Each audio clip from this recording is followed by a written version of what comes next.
Okay. Yay, I think we're live.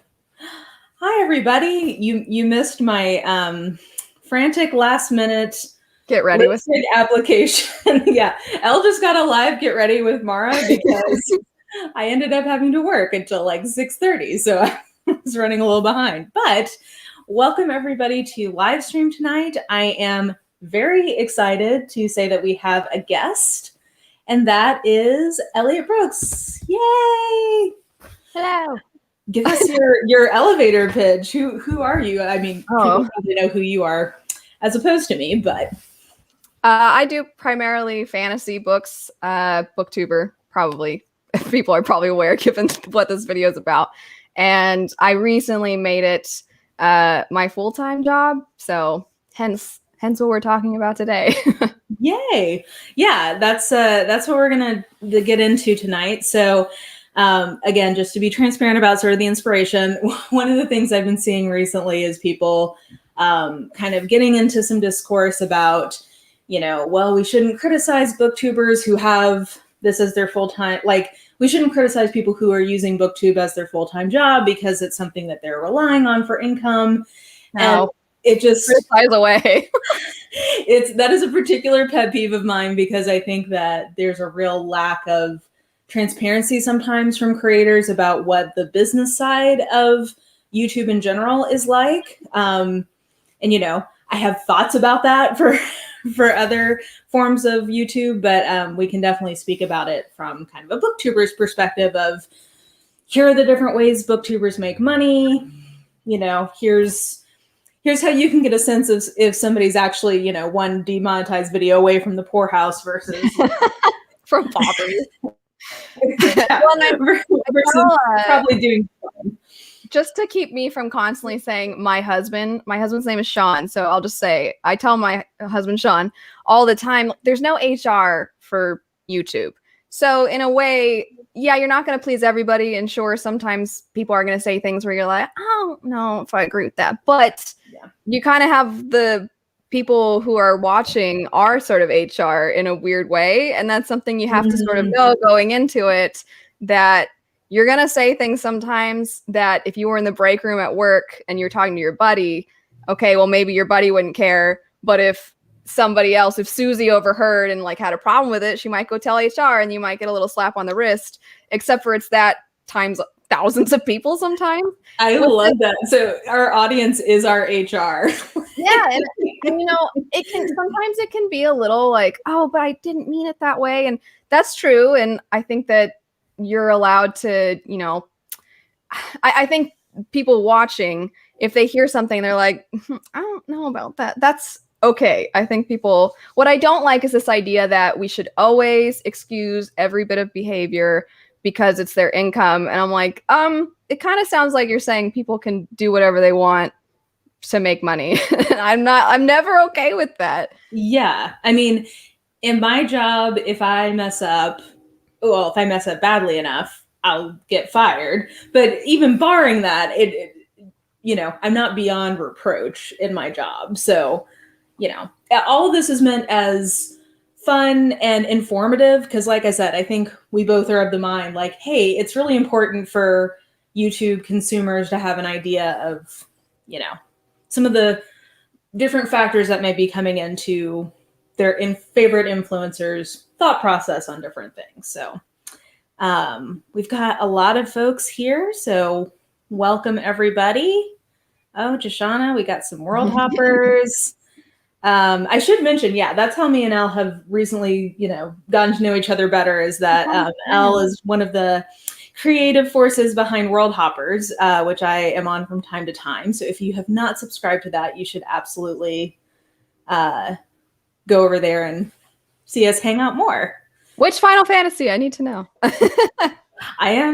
I'm so bad at video games. I tried and I just am not good at them. So before we filmed that video with you, we pre-record our World Hoppers videos, and so you'll be seeing Mara in another one soon. But before we filmed that one, I was filming one about video games with some other people. So I love video games.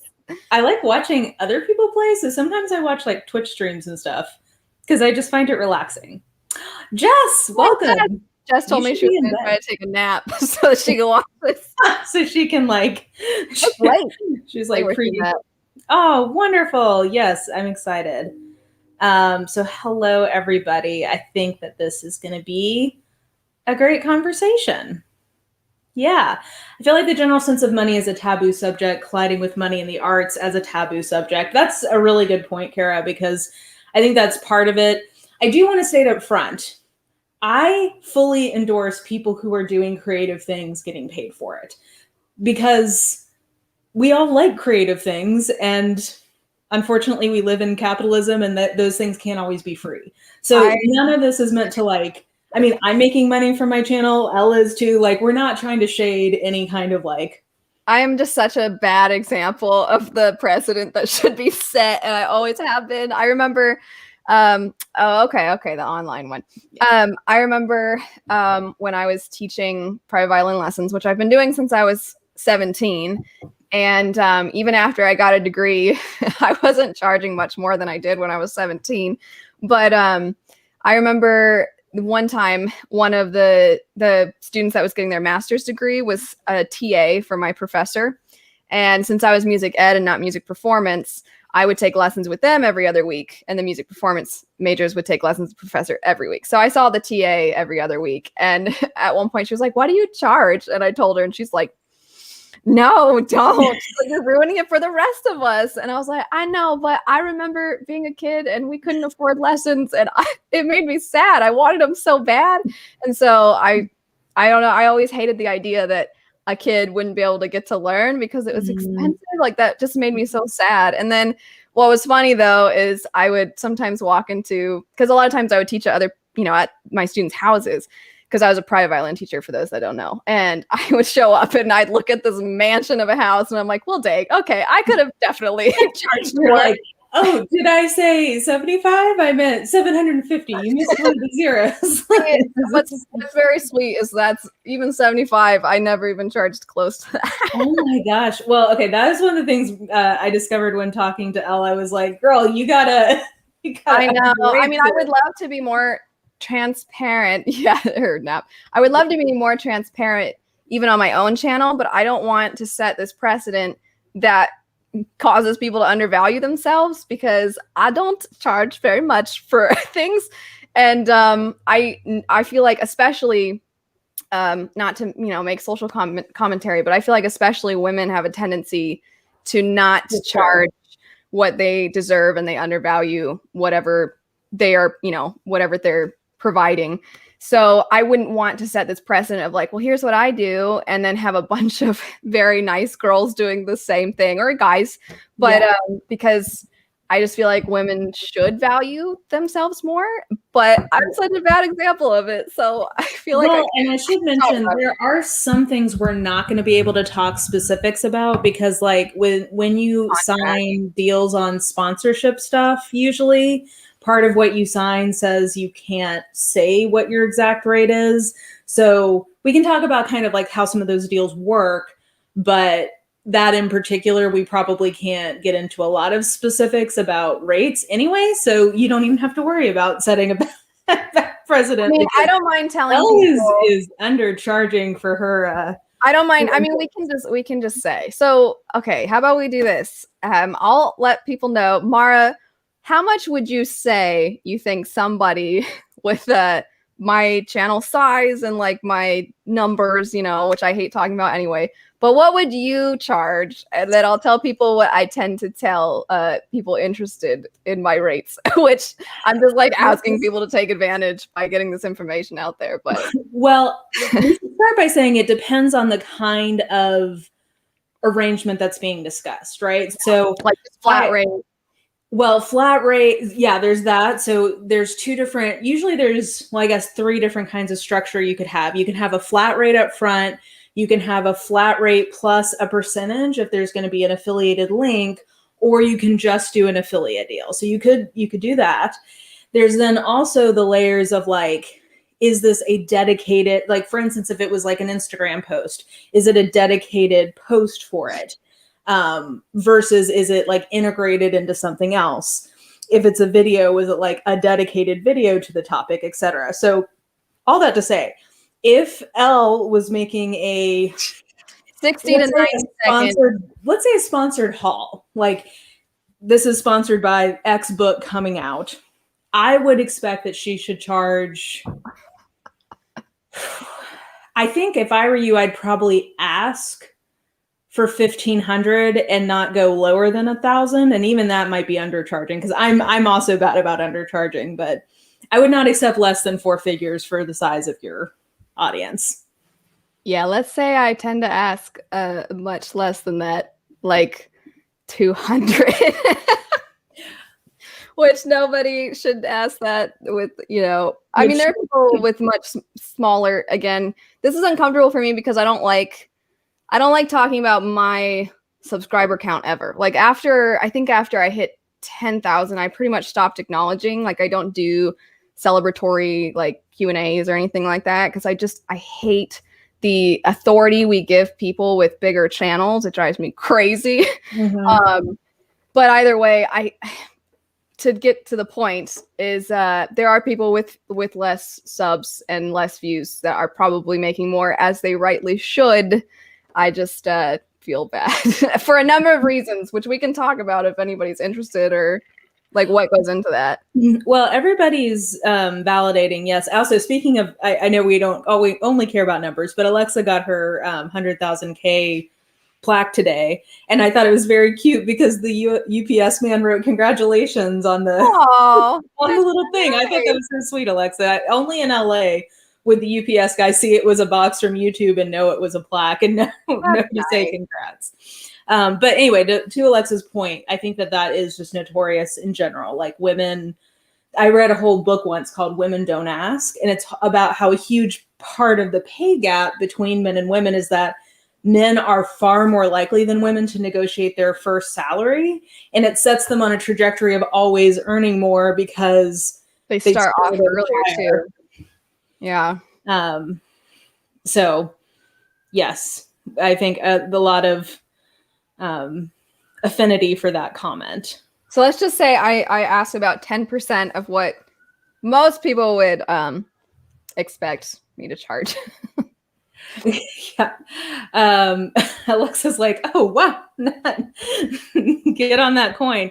Yeah, that's the thing. It also depends on like if it's like truly dedicated versus if it's just like something integrated, or I mean, it would also depend on how much a part of the video it was. But yeah, for mine, it's usually 60 to 90 second integration with a call to action at the end. Like link in the description bar, and then I also, as far as transparency, like I always want to make it clear if I have a discount code. Right now I have one for Redbubble, lasts till the end of this month, that I don't get paid for that. That's like just a discount code for if anybody wants a discount. But obviously companies will see how much that's used to determine if they want to work with you in the future. What's so funny though, Mara, is there was a time, I won't say who it was, but they asked me if I wanted to do, oh, hey, this book is coming out. It's like the last book in a series.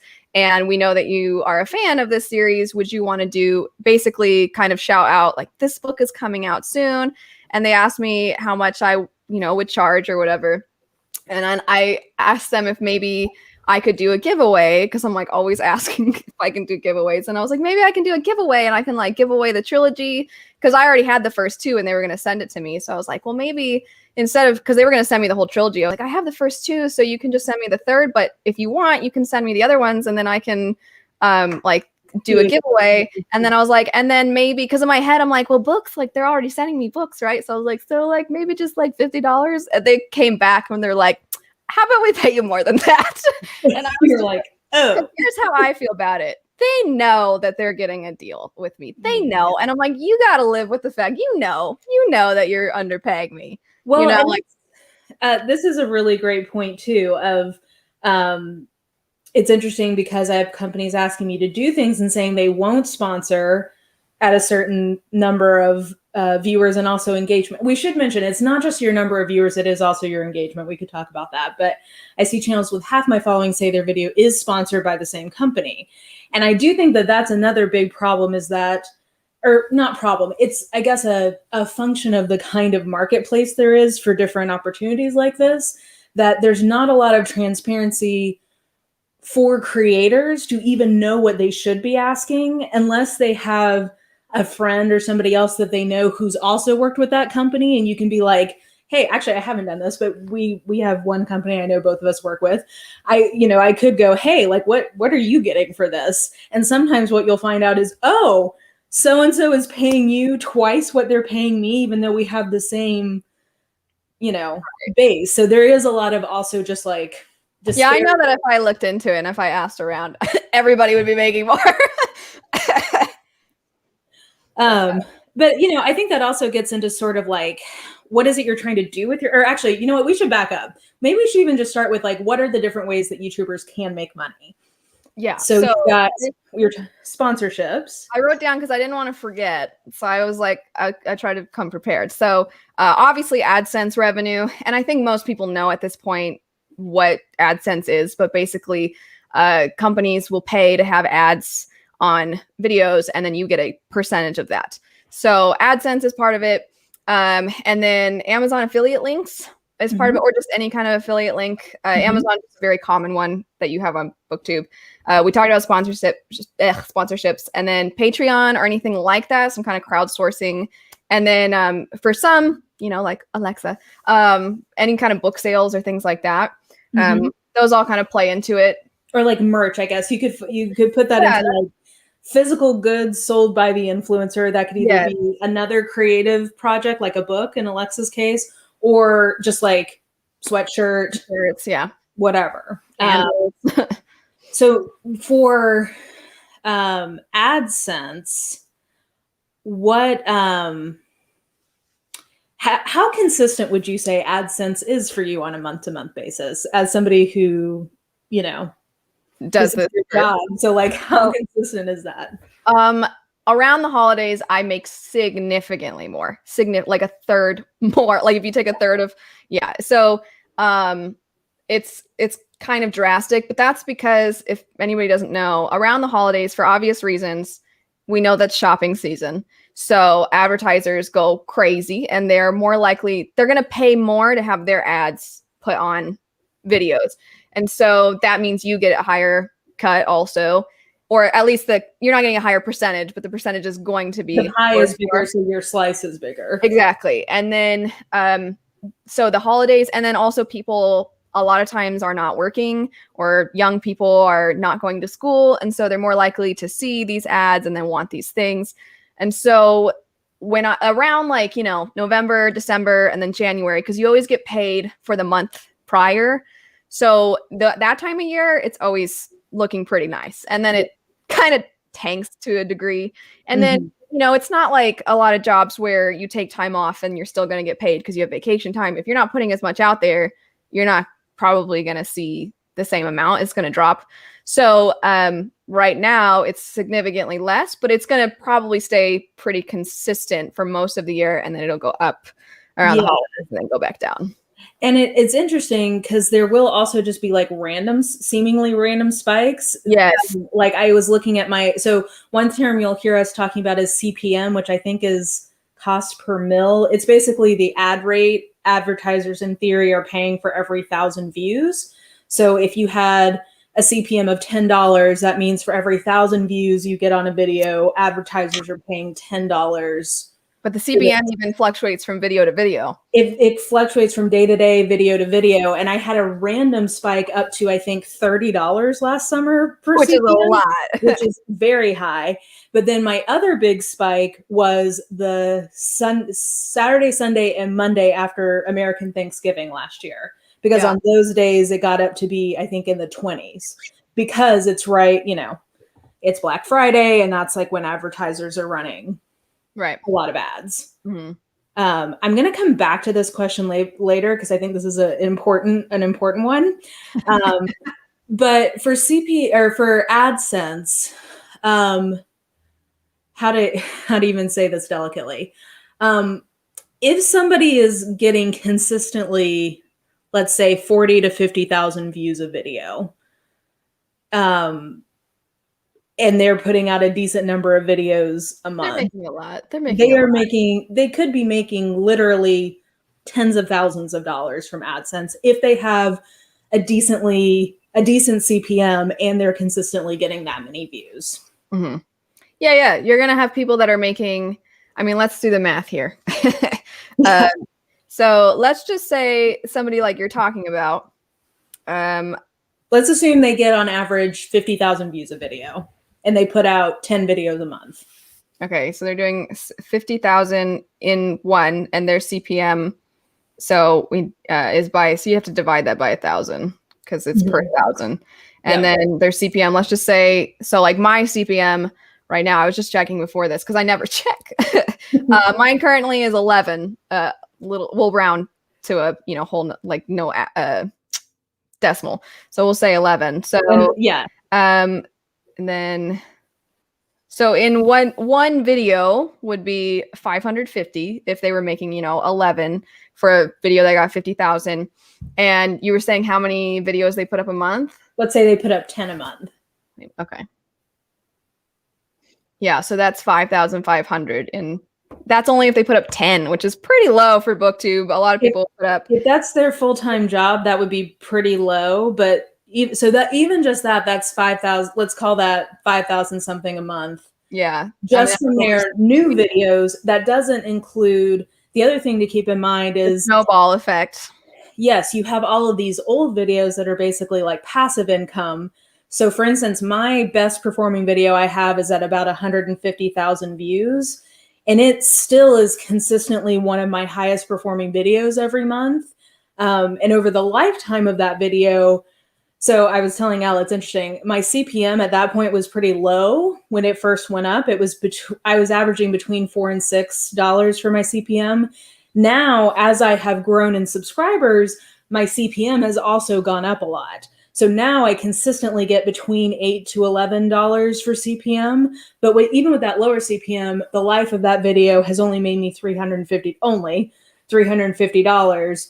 But if I were to release that now, it probably would have easily made me twice to 3 times as much. If I'm not mistaken, I think also what plays into your CPM is how long people watch videos for.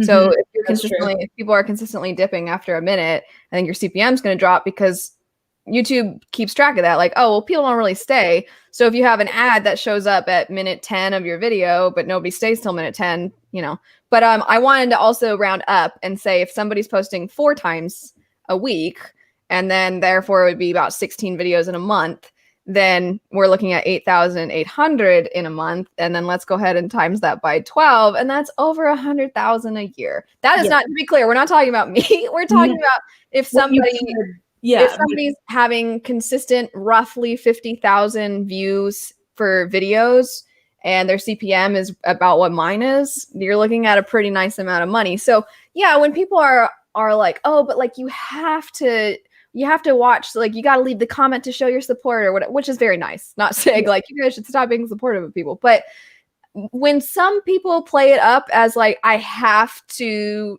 do I don't want to, but I have to. And I was like, you don't have to. You can make a little less and be fine.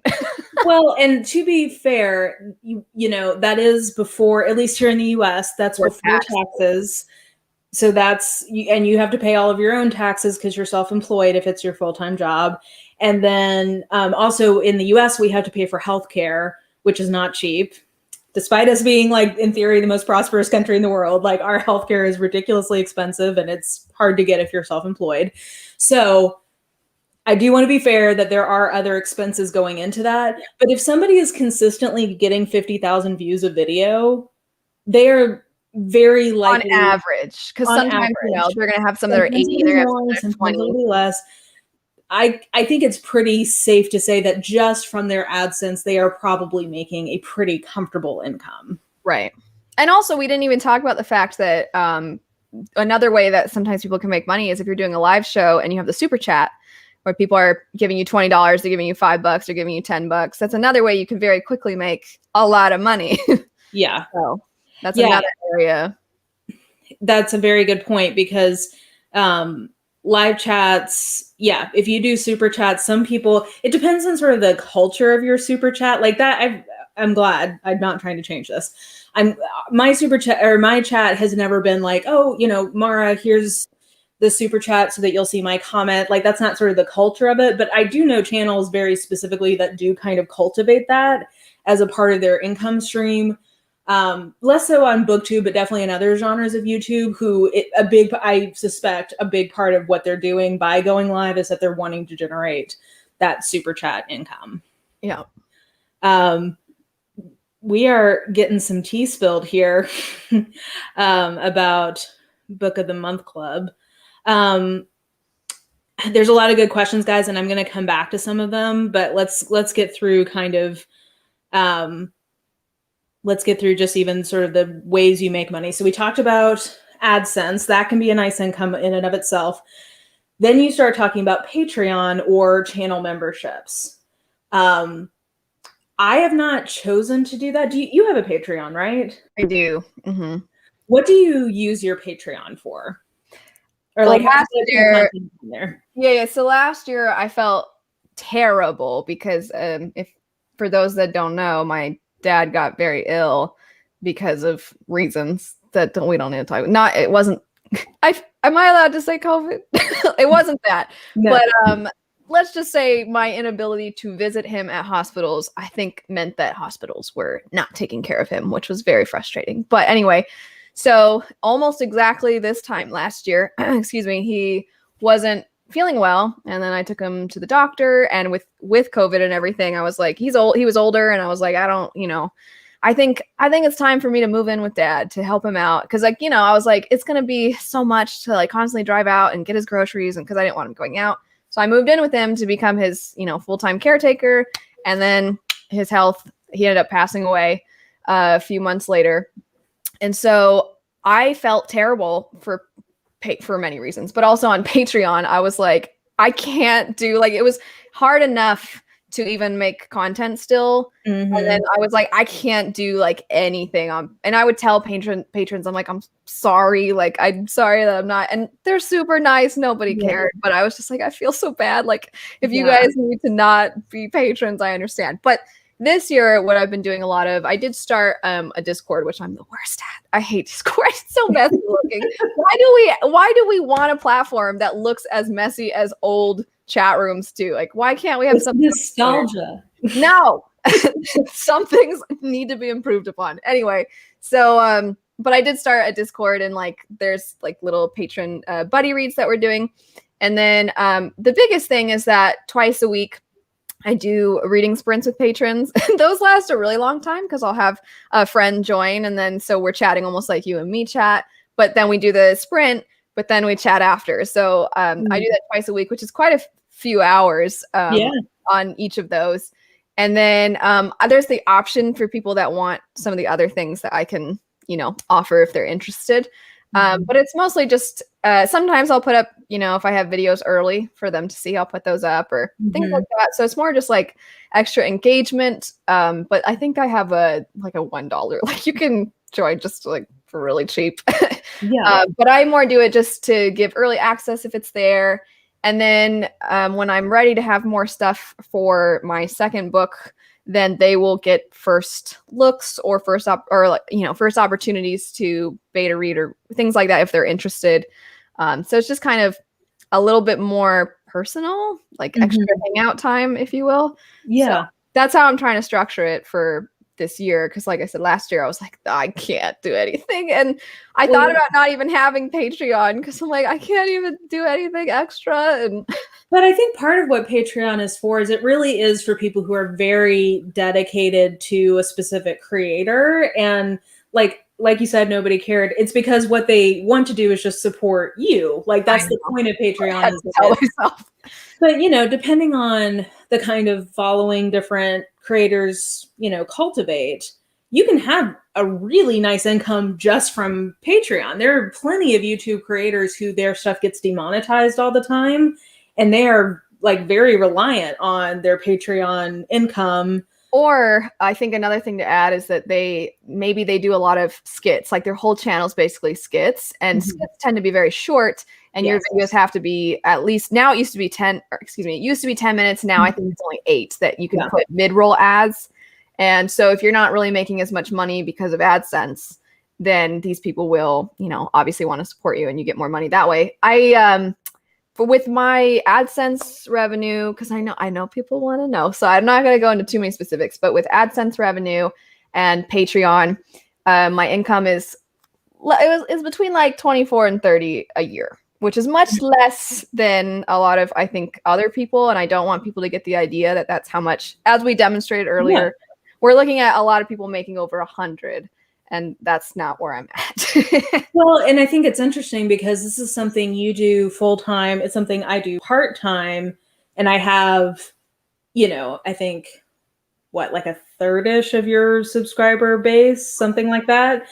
But you know, my supplemental income from YouTube is to the point where it's between all of the different revenue streams is roughly $1,000 a month, sometimes up to $1,500, depending on like AdSense, like at the holidays, basically. December is a good month for YouTubers. So what I think that shows is, and I think I probably could be making a lot more if I chose to, but it's not my motivating factor. I think what's interesting, I guess I'm trying to get at, is both of us, I think, are kind of on the more conservative end of what you can make from YouTube. And I think it's just interesting to have what I think is even us not trying to maximize.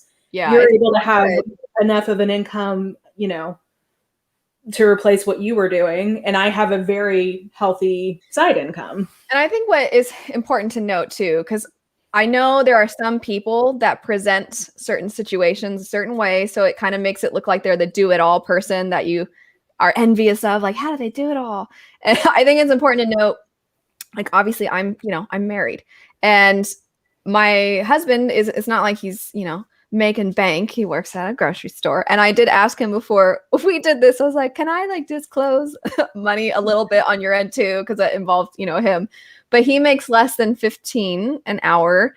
And then he has a lot taken out for taxes and things, because obviously it's not self-employment. So his taxes are taken up front.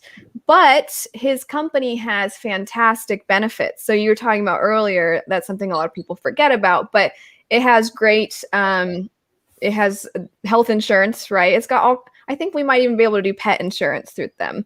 So there's all those sorts of things that we don't have to pay for out of pocket, if you will. On top of that, the company is one of those, like, you have employee stock, which, and then above and beyond that is the retirement type of things that they have as well. They're separate. It's not one thing. So once you work for that company for a certain amount of years, the amount of employee stock, you will eventually be able to get 100% of that by the time you know, quit working there, whether that's retirement or you decide to go a different path or something. And then there's also the retirement stuff. So even though per month or per year, we're not making a significant amount of money, it's still combined. We're very content, and I don't really want for a lot of things. So it is funny though, because I think on Booktube, if you see a book haul and you see somebody buying new releases, you're like, oh, this person must make a ton of money. And it's like, this is like all I spend my money on.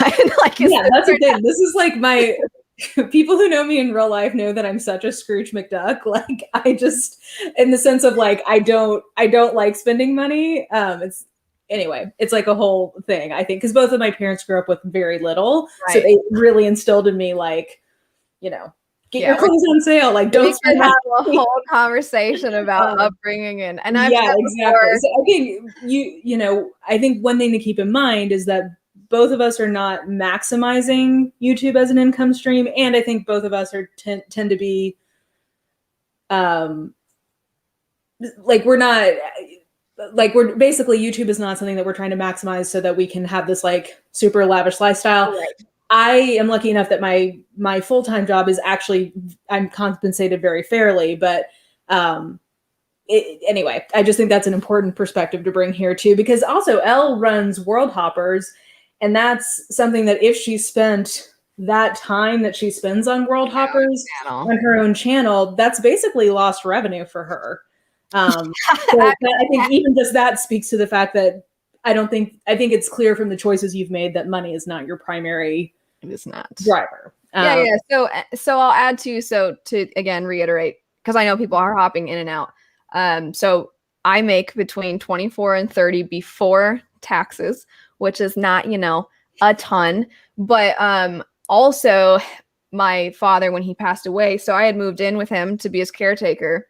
And he lives in what I think is a perfectly nice, lovely mobile home. But mobile homes, the payment, because he bought this a while ago, very cheap. And so now my house payment is significantly less than it used to be. That's a very important factor too, of like where you live and how much spending power you have versus I live in downtown Nashville, which is not. I used to live in DC and Vancouver, so like, let me tell you, the real estate prices there are something else. But relative to where I grew up in East Tennessee, it's an expensive place to live. So even just our cost of living is going to be different YouTuber to YouTuber. So what's all this to say? What's a lot of money to one person varies. Right. It's about, can you make enough that you are happy with your quality of life, Right. And so, I mean, like, it's the payment is super cheap. And I'm pretty sure we will be able to pay this off, the whole thing, because obviously he lived here for a long time, and mobile homes don't cost a lot. As far as literally the loan that you get for a mobile home is, I can't think, unless it's in a super nice area, I don't think there's a mobile home in Phoenix, unless it's like up on the mountains or something, that's going to be over 200, unless the market is looking great or something. But they're just not. I'll answer that in a second. Yeah, I was gonna say this is relevant to what they just aren't, gonna cost a lot. And when he got it wasn't it just wasn't a lot. So I'm in a position where, I think some people would hear mobile home and then stick their nose up at it. They're like, I don't want to live in a mobile. But I'm like, heck, it's great. I have a backyard now. And like, it's not. My dad had put a lot of work into it, and he added 2 rooms to the back. So there's like more than enough room for us. And so I don't know, I just feel like the payment being so much cheaper, it's like having a part-time job. The amount of money I save from the house payment being so much less. And I think a lot of it too is just, which we don't need to go into super detail, but I didn't have a super easy childhood. So all I wanted out of life was like peace and quiet, basically. So I don't like, I'm like, well, I have that now. So I have out of life what I want. And so that's why, as much as possible, with World Hoppers in particular, I mean, it's a lot of time to put in. And there have been a couple times with the other World Hopper gals where I'm like, so I'm getting really tired, like, because I have so many, like, the things with Patreon and then my channel, and then like obviously trying to read and then doing World Hoppers. I'm like, do you guys think I think I might need 1 weekend, just like one, where I'm not doing something for World Hoppers. But I think I feel some, we were talking about this before, there's almost like guilt, because my mom is first generation American. Her parents are from Cuba. And then my dad grew up in total absolute poverty. I think his family are people like the whole Dust Bowl situation that were coming out of Oklahoma in that area. So he grew up incredibly, incredibly poor, like would live in the hay barns for the farmers whose farms they were working on, picking cotton. He got skin cancer from being out in the sun all the time working. So did mine. Yeah. That too. And so if I told him, to everybody else, or most people, I should say, hearing $200 for a sponsorship with the amount that I have, whatever, most people would be like, that is not enough. But telling my dad, guess what, Dad? I'm just doing this thing, and it's and he'd be like, what? That's great work. Okay, well, keep it going. Like, he'd be all proud and think that was amazing. And he also would not get it because he was old and he didn't understand technology at all. And he's like, well, whatever you're doing, keep doing it. Like, he was always great, so proud of me. But like, knowing that this was a man who worked so hard out, like, that kind of work is incredibly difficult, what he was doing, and it's so taxing on the body, and he made like nothing. And then I'm like, I'm sitting in a room being like, have you heard of this thing? It's awesome. And then I mean, if we could get into a whole thing about like this, how, like, what we value, inequity. Exactly. I mean, like, what, even just in my full-time job, even though I'm very good at what I do, what I make versus what like a nurse makes is absolutely ridiculous in terms of like contributing to society. So, so to this question, I mean, like, I think, it's on the one hand, I charge for sponsorship stuff because I do want to make sure I'm keeping rates like higher for other people, even if I don't personally need that money You that want much. to set the precedent so that other people are not underpaid. Exactly. But at the same time, like, just saying, like, the fact that any of us can get paid $200 to talk about a book, just like straight up. Yeah, I mean, and I want to be clear. You could. No review. Sorry, not a review, but just like $200 to say, like, hey, this is sponsored by this book. Like, the fact that somebody could make that much money is amazing. Like, And even if we're talking about, like, probably Elle could be making more if she wanted to. Like, let's not discount the fact that is still amazing. Like, that's why I'm not gonna lie, and I'm not trying to put anybody down for the work they've done, but I get I'll admit it grinds my gears a little when people go on tirades about, like, people don't understand it.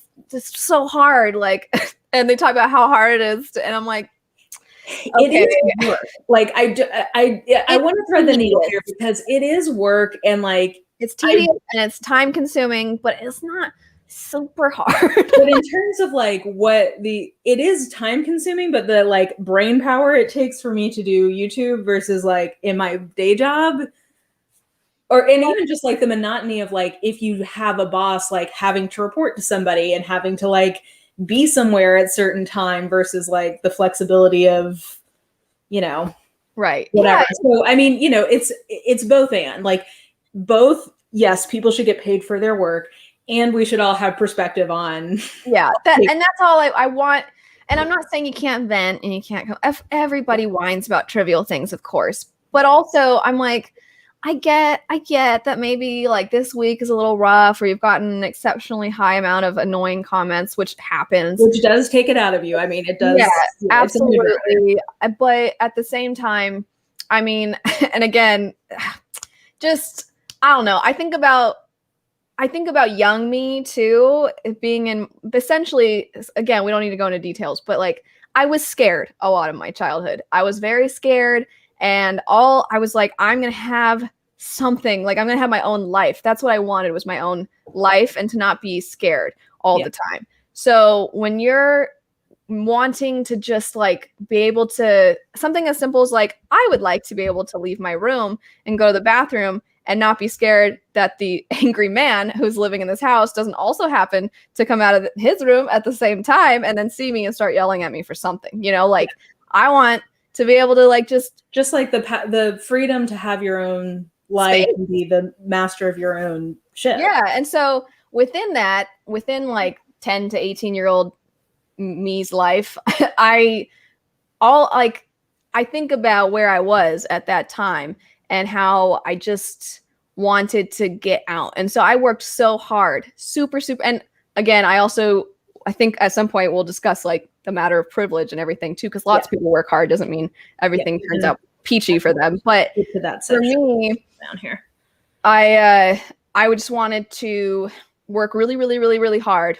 And so I did. I took, all the advanced classes. I got really good grades. I was first chair in my youth orchestra, first chair in my school orchestra. And through it, being like trying to do my homework, hearing a lot of yelling and a lot of like wondering, I hope he doesn't snap. And I hope this man doesn't hurt anybody, like kind of thing, like that thought while you're trying to do your calculus homework. And then just being like, I can't wait. I can't. And so like, I think about me trying to do my homework exhausted and scared.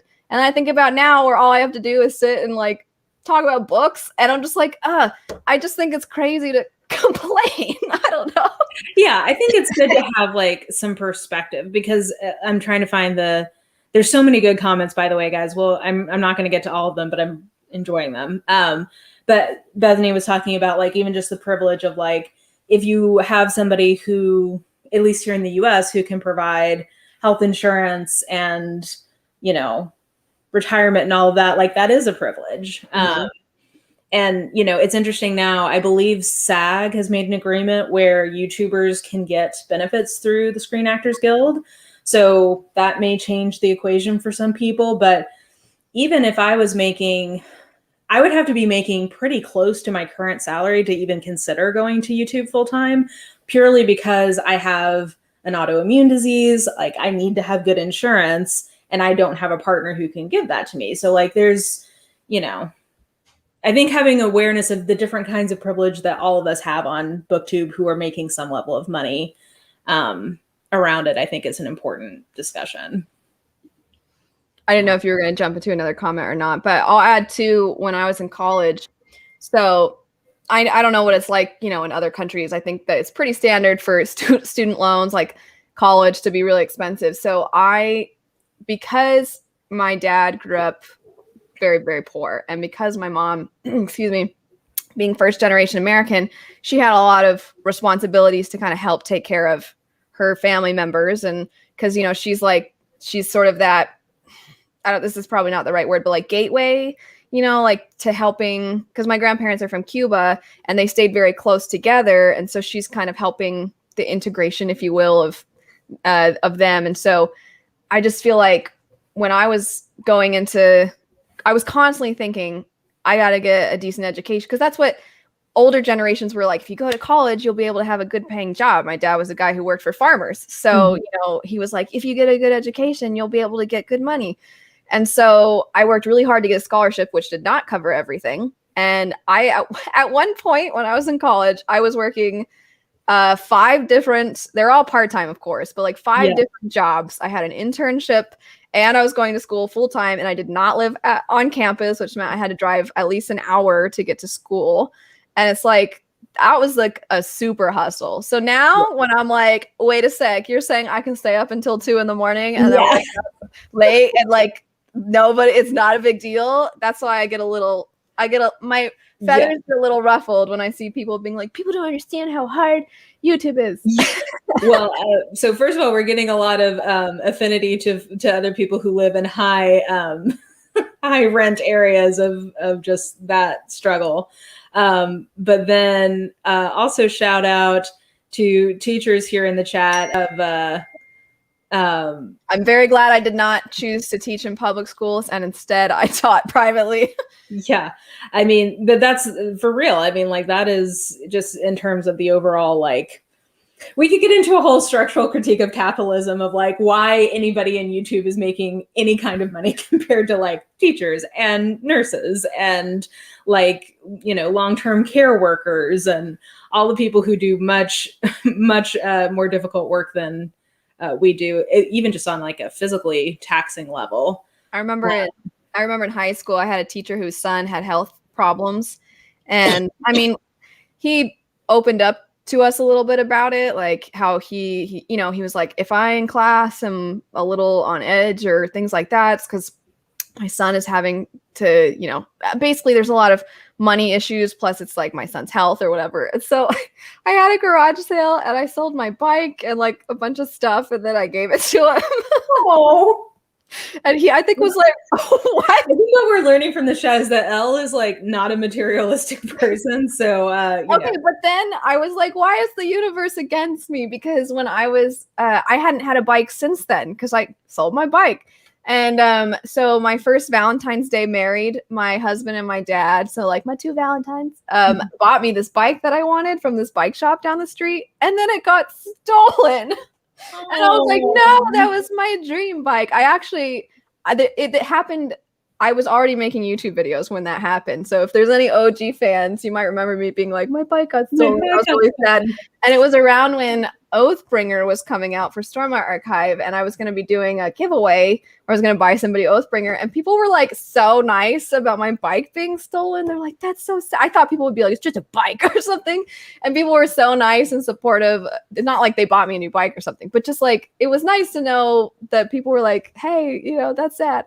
That I ended up buying 5 different people Oathbringer. I was like, I could have bought a new bike with that. By the way, I have to say, if I'm distracted, there's these guys that live down the street from us who have like 5 or 6 dogs.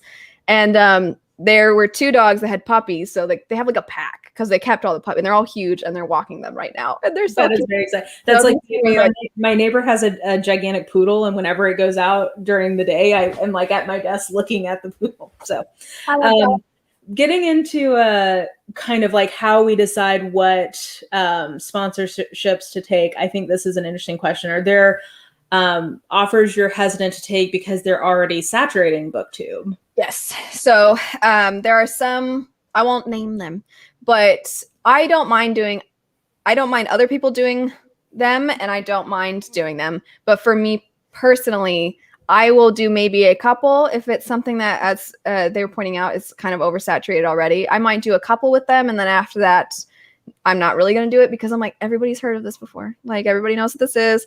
And so I don't really want to bring to the table something people know that much about. Now, to use a different example of one that's like pretty obvious, I think this is pretty obvious. Which actually, I realized when I got on the chat, me and Elle are wearing the same glasses. I think probably that's different. Yeah. But the only reason I accepted long-term from them was because I asked, hey, can I do giveaways where I get people like, because I'm like, I don't need this many. And so, because I don't think the entire time I was in college, I got new glasses because I've literally only ever had one pair at a time until 2 months ago. So. Yeah. And so I thought about college me who was like, I don't have money for glasses. And so I just had my same bad, like I was constantly squinting all the time. But the idea like, okay, well, if you guys are willing to let me get people glasses basically, then yeah, I'll do a long-term one. Even though I know people have heard about it and everything, but I'm like, yeah, well, like I'm getting somebody a pair of glasses. That's pretty cool. And yeah. I just think about like, what if college me had won the giveaway and gotten free glasses? That would have been awesome. You know what I mean? I would have been so excited. I mean, I'm not a big crier, but I remember I had a beat up old Camaro. That was my car. Like not a cool one, to be clear, not a cool one, like an old beat up falling apart one. And it basically stopped working. And like I said, I didn't live on campus. And obviously I needed my car, not just to get to school, but to go do all my jobs. And so it was starting to kick when I would go faster. And I was like, that's weird. And then I took it in and they were like, told me how much it would cost to fix it, which was more than the car was worth. Don't you love it? I remember so vividly being in the laundry room trying to do my laundry because I'm the kind of person that like, I'm like, I need to do something to occupy myself when I'm feeling my emotions. And so I started crying because I'm like, what am I going to do? Because I like didn't have money. And so for the first time, that was the first time I ever had payments for something because I had to get a car. Like I was like so frustrated because I'm like, I was trying so hard not to have any debt. And I was so hard on myself about that. And my mom was like, hey, it's fine. It's like, we're going to get you need a car. So like, whatever. Yeah. But, and it was fine. But I was just, anyway, so what I'm getting at is if I had somebody who could have given me glasses, I would have been like, I can't believe somebody's like got me glasses. It would have been such a big deal. So something like that to answer that question. But I think, like that gets there's sort of, it's not, I think there's a lot of considerations when it comes to sponsorship. So like to that point, like you might think about, is this something everybody else is already doing? For me, the reason I took this one is because I literally I was about to use your link to go get a pair because I needed them. And they were like, hey, do you want to work? And I was like, oh, like I've been wanting to get glasses anyway. So like, there's a lot of, it's not just purely a money thing when it comes to sponsorships in terms of why somebody would or wouldn't take one. It's also like ineffable things like, you wanted to have one where you could do a giveaway for people that you felt really excited about. Or it's not sponsorship, but I do content for Read Bliss, which is a channel run by Harlequin. And at this point, I probably could get more for those, but I never will ask I hope they don't hear that. I probably will never ask for more because they took a chance on me when I was a really small channel. Like I think I had only a few hundred subscribers. Oh, that's nice. They were paying me like way more than I could ever make from AdSense. And I also like having an outlet to have like a dedicated romance video every month. So I could probably be using that time to make more money in a different way, but I don't want to because there's it's not just the money of why I continue to do that one. Right. And I think sometimes So obviously I use these, but something like I was contacted by this company. Yeah. And I was like, I mean, I don't drink tea. I've never had tea. But then I was like, what if I made a video where I'm like doing the never have I ever? Because I'd never had tea before. So I was like, I'll try the tea. And then also I'll do like a bookish never have I ever. And I'm like spilling tea, you know. Yeah. And so really for me, I use these cups all the time, which is, you know, Yeah. I was like, I mean, those cups look great. But I was very, you know, looking at the contract to see, because sometimes I know the vibe, you know, everybody knows there's those people who are like, this made me really skinny. And you're like, no, it didn't. Get out of here. Yeah, that's a sponsorship I would never take. Flat tummy teas, like, So no. I made sure to look like, they're really asking me to say, and they went out of their way to say, you know, like, don't tell people that this is going to cure cancer or something like that. And like, don't try to ask, like, you know, say that it does these magical things.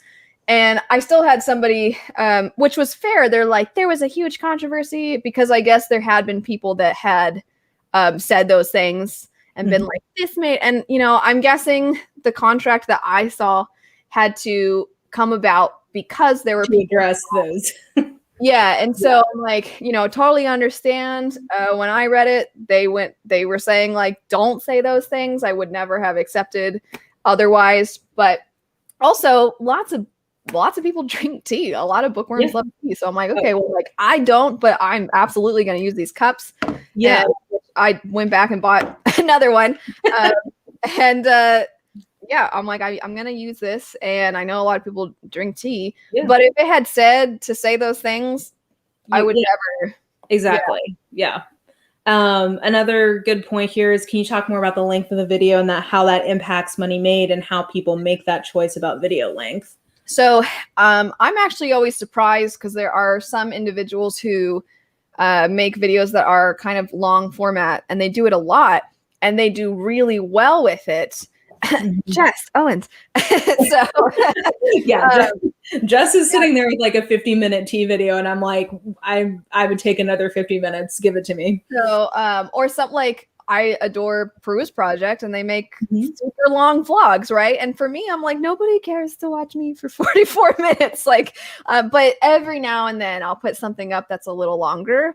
But I try as much as possible to keep it between like 10 and 15. And to be clear, I didn't always do that intentionally, meaning like I wasn't looking to do it because of a YouTube like algorithm thing, but literally I edit on my phone, and iMovie wouldn't upload to YouTube if it was over 15 minutes. And I was like, well, darn. And so I would have to keep it under 15. So if you go back, and you don't have to watch, nobody has to watch it, but if you go back to my Oathbringer review, it was a chat, so it's spoilery.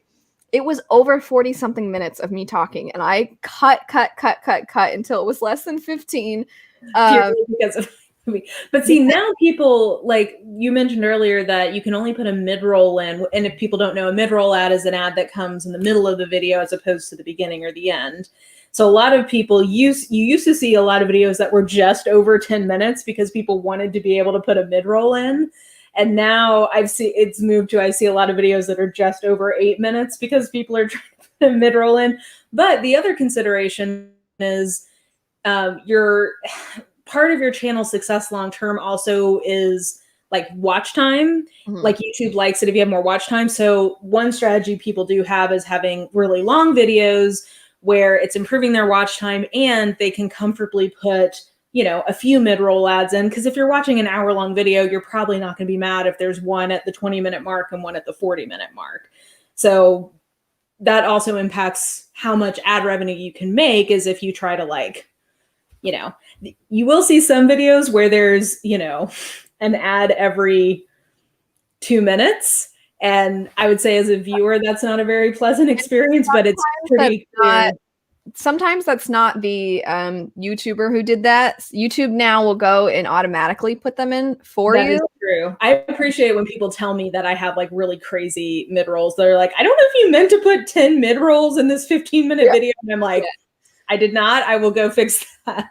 Yeah. And so where I totally don't mind is like on World Hoppers, which obviously it's going to charity anyway, but I am like, I'm putting at least 6 because those videos are almost always at least an hour long. So I'm like, I'm putting them in like at least every 10 minutes. And if it's even longer, I'm probably going to throw in a couple more because I'm like, it's for charity, darn it.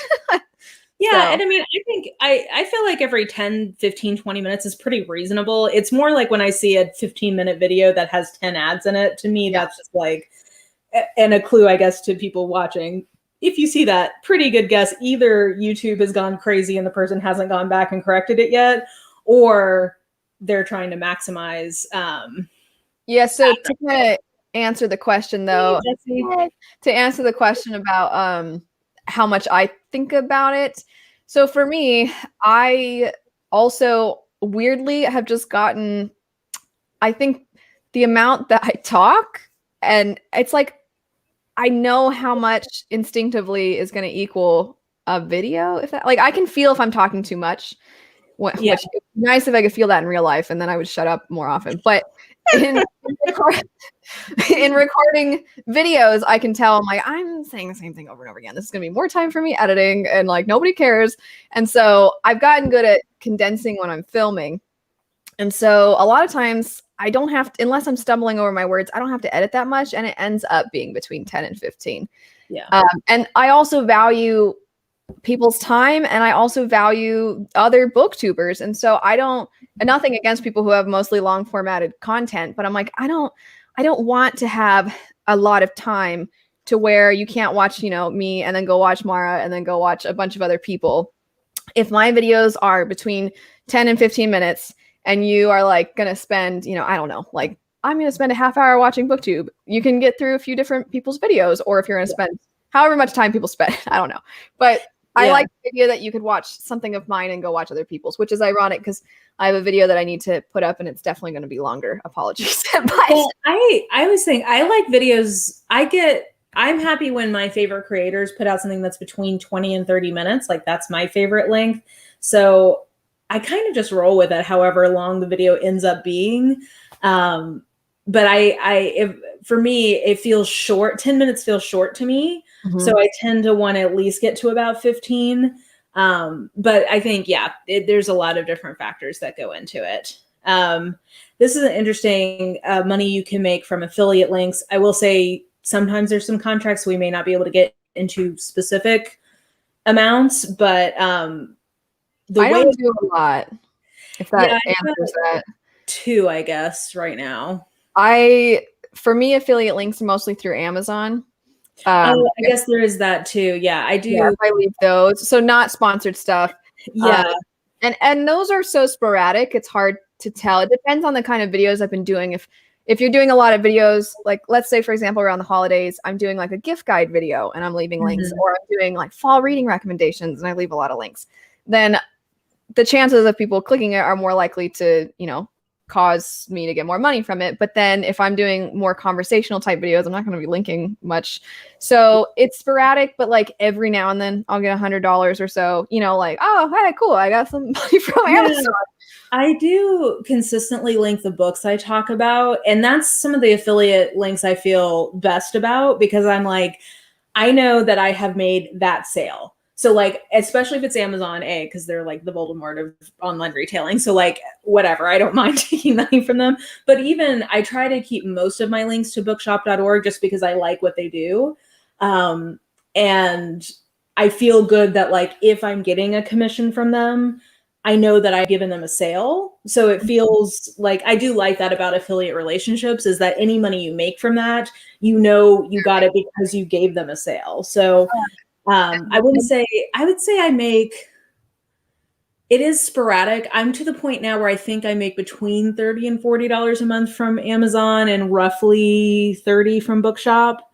So, that's a nice little something. Yeah, that helps. It buys you a few books. That's the fun part. To this question, do you use your AdSense or affiliate link revenue to fund your Booktube channels? That is, I know, something that I specifically use mine for. Like all of my book budget comes from my YouTube money, because it literally does for me. That's why. Yeah. So, and I kind of like it. I actually just bought this. Elle, this is so nerdy. Oh, I mean, you don't have to I used my affiliate money from Amazon, because I get it in gift cards to Amazon, to buy the Routledge Research Companion to Popular Romance Fiction. This is a textbook about romance novels that is a big chunky academic text that was $200, and I was never going to buy that with my own money. But like now when I look at this on my shelf, I'm going to know like all of my subscribers basically bought this for me by my affiliate stuff. I mean, yeah. I think I very rarely have affiliate links that directly give me money beyond Amazon. Like I was saying before, usually it's, oh, if you use this, I don't get money from this. It's just, again, it's more for the company to keep track of how much engagement. And I think they can also track, even if somebody doesn't make a purchase, they can track like the traffic that creates. And sometimes the actual exposure they got from it. Yeah. Mm-hmm. So the answer is like, you know, like I said, sporadic. Every now and then I'll get something, but it's not a lot. Do you, since you do it full time now, do you ever feel afraid of the algorithm and what it might do to you? Oh, so not reading slumps, just like YouTube slumps? Oh, I was thinking YouTube slump, but I guess reading slumps too. Just slumps all around. I don't know. So I've been trying to make an effort. That's the biggest thing that's changed for me since hi QNTJ. Hey. That's the biggest thing that's changed for me is like really pushing to read more. And I don't know. I guess I'm just like, well, I mean, if it's my job, I feel like I should be reading more. So the video that I have that is going to be a little longer is a vlog in which I'm reading, or I should say starting, because I have finished 6 of the 7, but like starting 7 books in 7 days, but it's more finishing 6 of 7 in 7 days thing. So that's why apologies for not getting the comments this last week. It was also my birthday, but I have been trying to read like nonstop as much as I can. But I'm not really afraid of reading slumps just because I mean, like if I don't want to read, I don't know, this is my job. So like I'm gonna read. And I enjoy reading. I don't get tired of it. For me, it's more of like every now and then I'm like, I'd rather play video games, but like I should probably read, you know, like but I think in general being on Booktube does create a little bit of like a pressure to read. Yeah, and for me, I'm like, I mean, it should. It's like, what would I even talk about if I wasn't reading? But as far as slumps about YouTube slumps, so this month, and you know, I've got a lot of other things. People sometimes I don't think are going to realize how much time, how long it lasts when you're dealing with the death of a family member, not just in grieving, but like we'll say paperwork, right? So there's some stuff that we're doing involving that. But then also like the emotional side of things of like, yeah, it's been a while since he passed away, my dad, but like, I'm still sad. And literally it was last year on my birthday that my dad called and said like, happy birthday. And I was like, thanks, Dad. He woke me up because I go to bed late and wake up late and he wakes up early. So, he had called me and was like, happy birthday. And I was like, thanks. He's like, what are you doing? I was like, in my head, I was like, I'm laying in bed because you woke me up. But I was like, nothing. And then he was like, okay, I don't feel great. Do you think you can take me to the doctor? And I was like, okay. So that was literally like almost exactly 1 year ago. And that's when things started.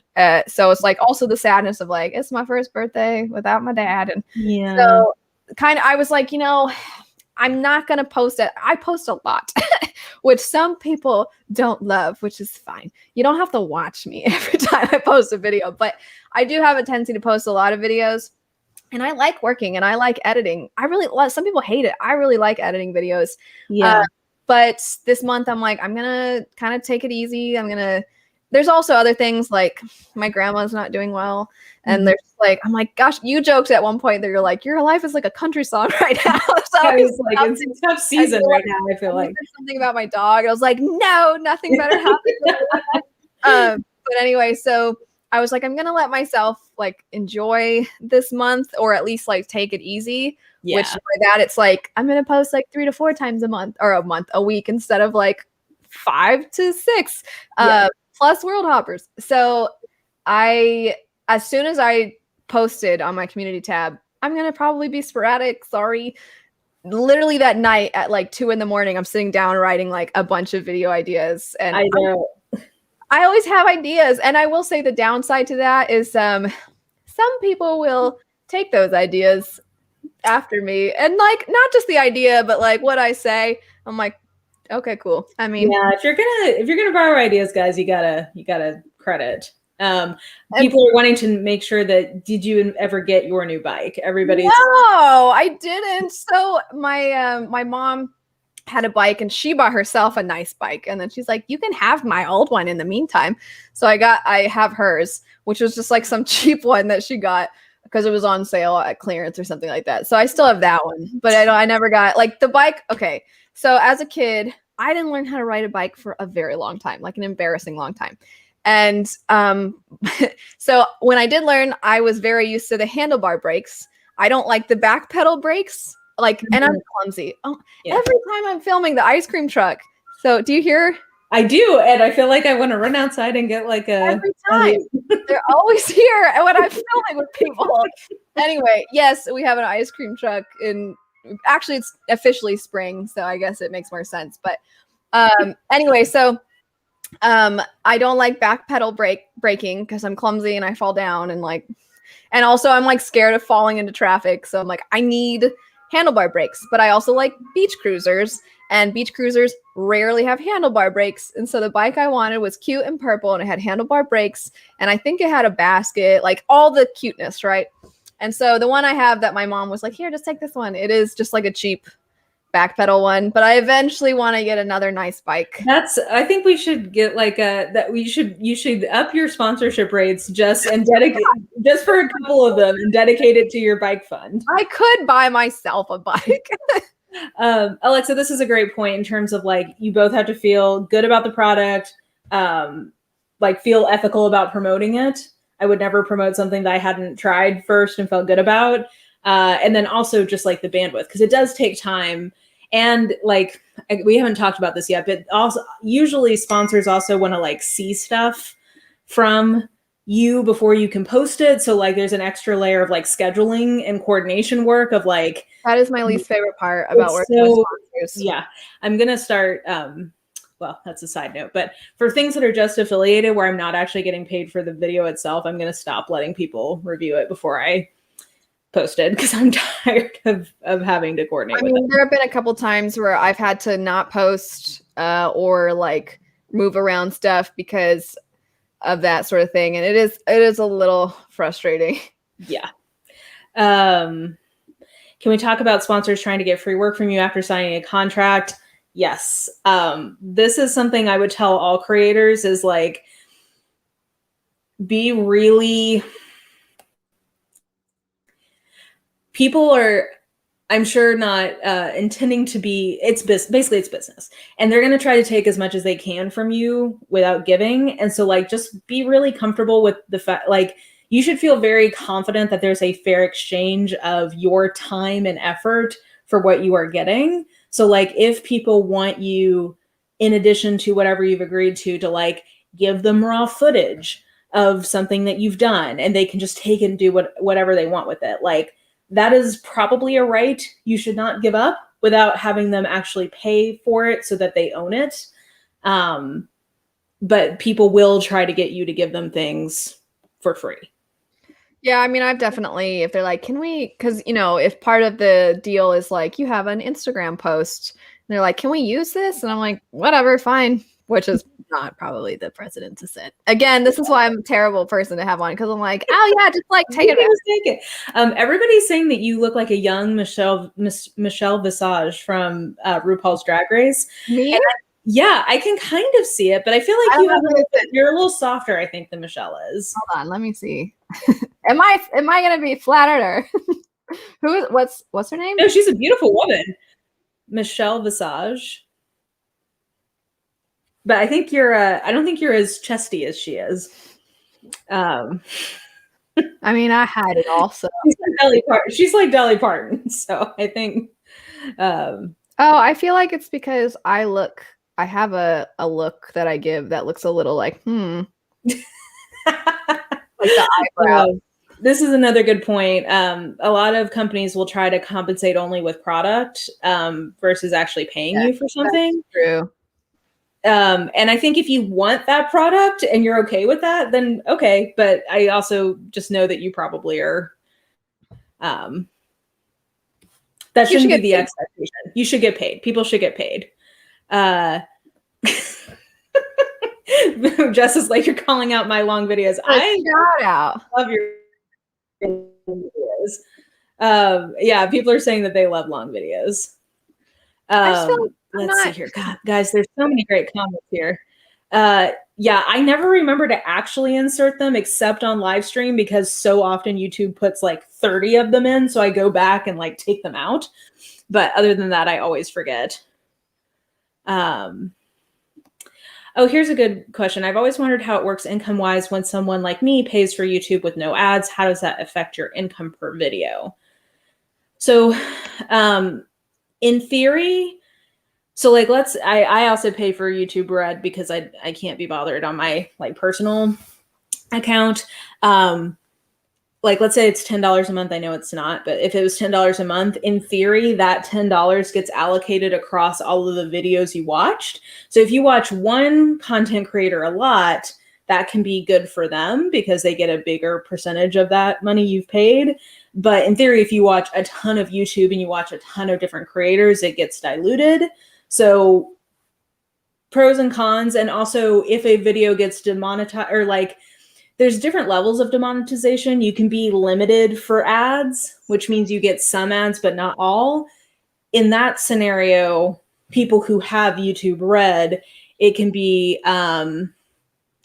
beneficial because you're not getting any ad money, so you're getting money from YouTube Red. Yeah, that's something I don't know as much about. Yeah. Let's see here. Oh, Bree had a question people were saying they liked. Oh, that was the question. Sorry.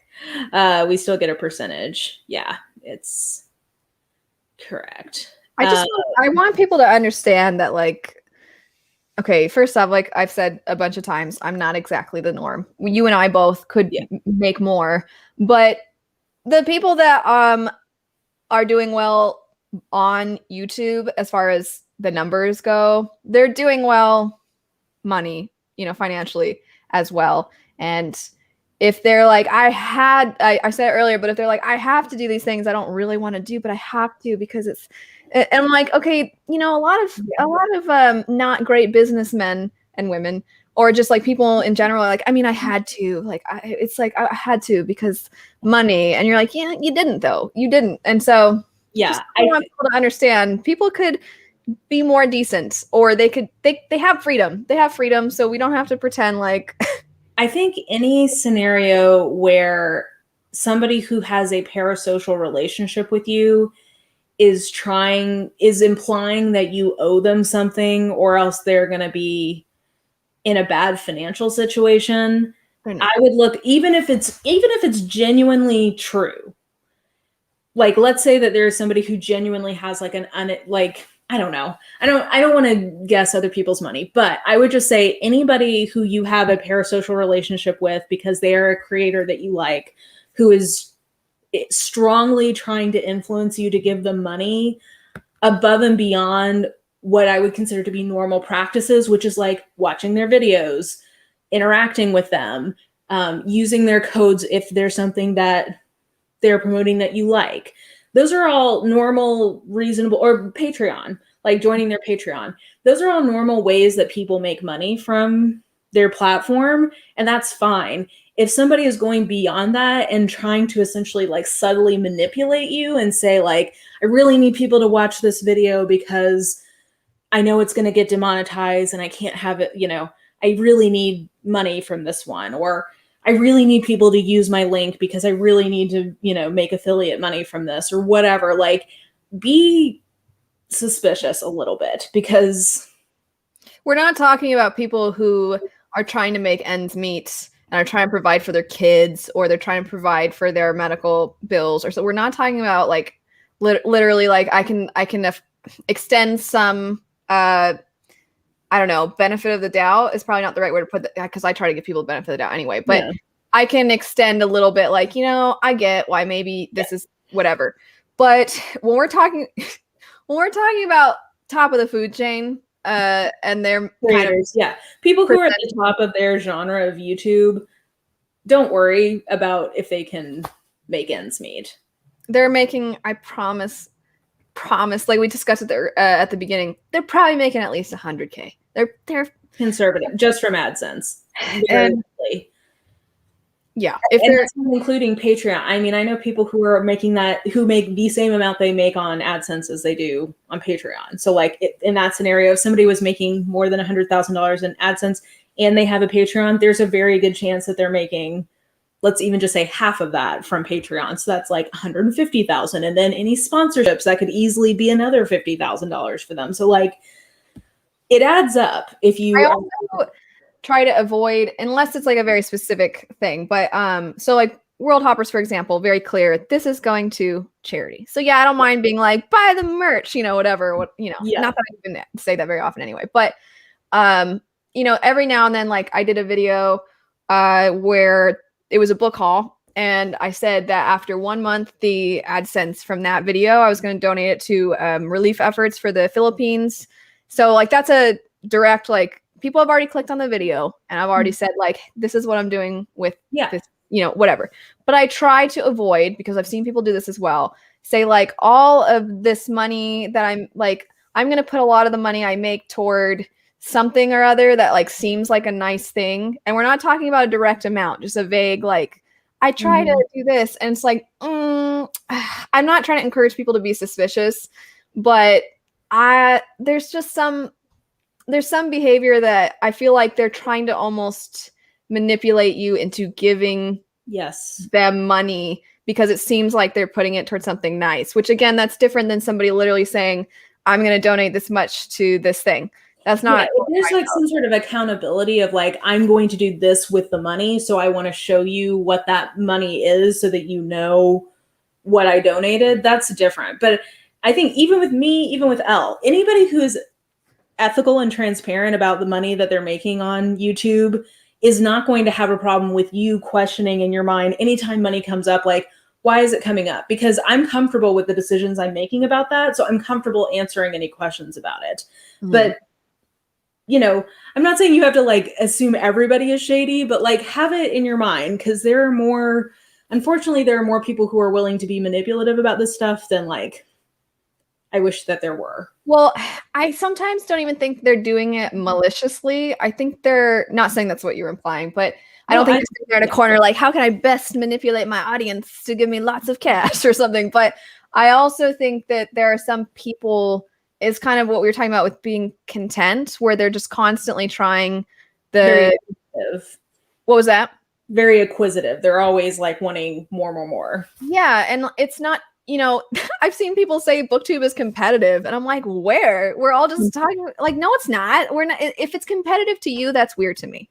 Like, why is it competitive? I don't understand. Unless we're talking about a fun little challenge or something, but that's not really what we're talking about. And so if you're saying like it's competitive, why? Because somebody had a good idea and you're like, dang it now. Well, and this gets into the whole, I brought this up before when we were talking about, I guess it was with Sasha Alsberg, that whole thing. But there is this dynamic of people who, like, the vast majority of Booktube is a hobbyist space, right? Like, vast majority of people are just doing it for the love of the sport. Some of us are making at least a little bit of money. More of us are making, or, even, let me rephrase that. Most people are doing it for nothing. Then on the pyramid, there's a good chunk of people who are making a little bit of side income. Then there's a tier of people who are making a little bit more side income. There's a smaller tier of people who are able to make it a full-time job. And then there is a tranche of people at the top who are actually making beyond what they probably could make in a normal 9 to 5. Like, there is a group of people who are doing that. And that does create a power dynamic within the community writ large, that most of us are doing this for free. So why would there be competitiveness if most people are doing it for free, right? Yeah, and I think it's the competitive as far as thinking I have to be cutthroat so that I can be at the top. And you're like, you don't though. Like you can, and I don't understand why it has to be competitive if all you're doing is expressing your opinions. Like, since my opinions are the best opinions, Elle. Your opinions aren't as good as mine. Well, it's a weird, it's not, it's like, if you're expressing your opinion, you don't have to be right or wrong. Now, this, again, you clearly don't know me. This leads into actually a different thing I want to make sure to make clear. And that's just like different privileges that I feel like it's necessary to acknowledge, because I think that as far as the like expressing your opinions, well, on Booktube, and I'm not trying to, again, not trying to make social commentary, but you look at what the majority of Booktube is, you look at the majority of successful Booktubers, the race composition, the socioeconomic status, the fact that you come to it already with enough money to have good equipment, that kind of thing. And so, yeah, there's those things that play into it.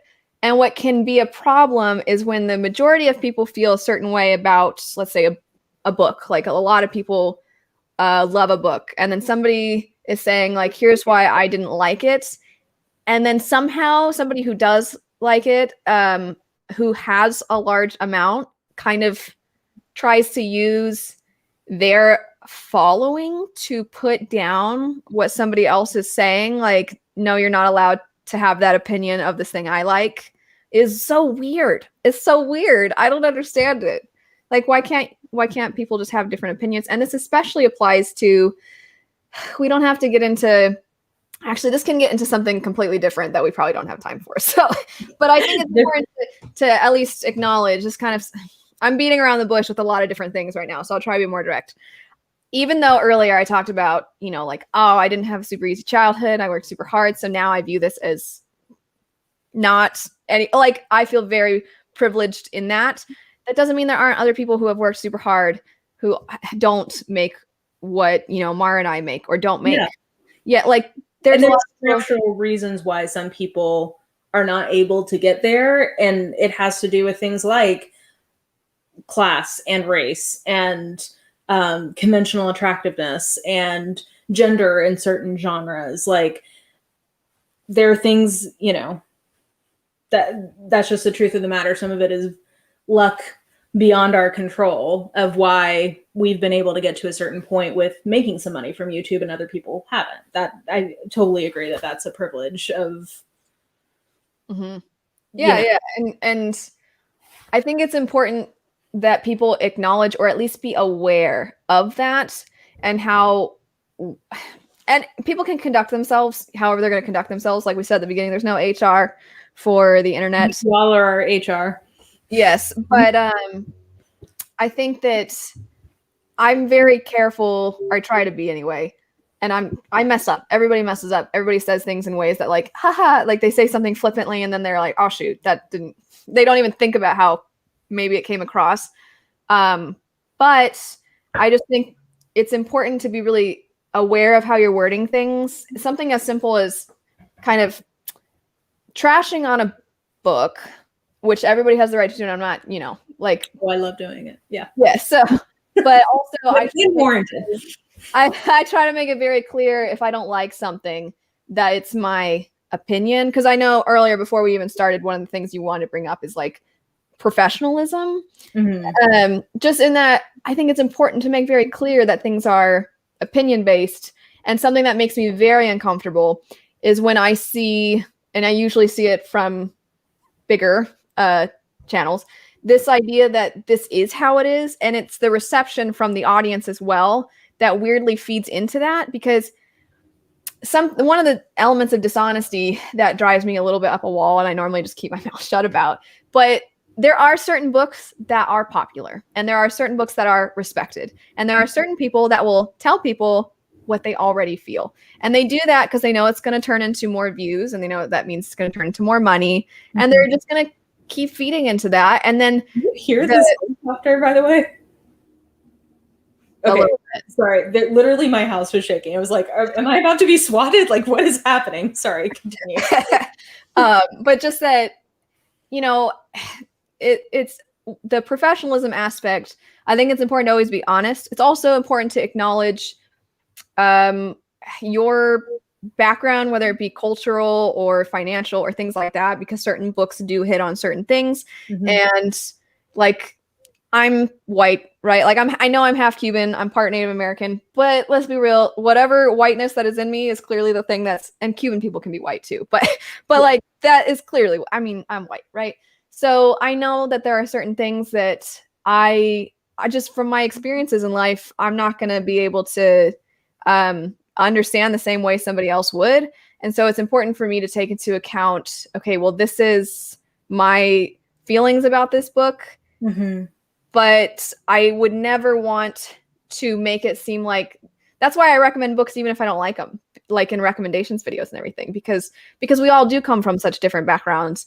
And I hate the idea, like when I see sometimes people, unless it's something that might make someone really uncomfortable, like excessive rape or something in a book. But if I see someone's like, I was going to read this, but like not anymore. And sometimes I'll be like, oh, well, like you might like it, but also if it doesn't sound like your thing, that's okay too.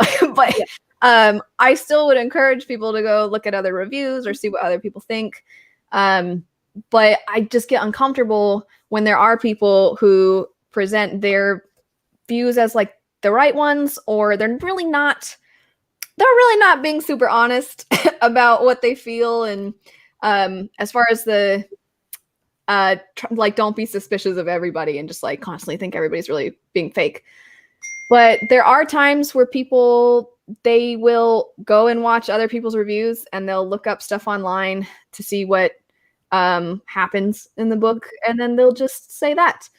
And it's like, well, you know. Yeah, I mean, I think people can have, depending on the size of a channel, there can be motivations to engage with books in a way that it's not entirely authentic, I think is the bottom line. So like, just keep that in mind. Like if somebody is making money from this platform, you know, again, I don't want to encourage an environment where like every single booktuber, you're like, how much money are you making? It's more just like, keep in mind that money is a very big motivator to all humans, like things, materialistic things.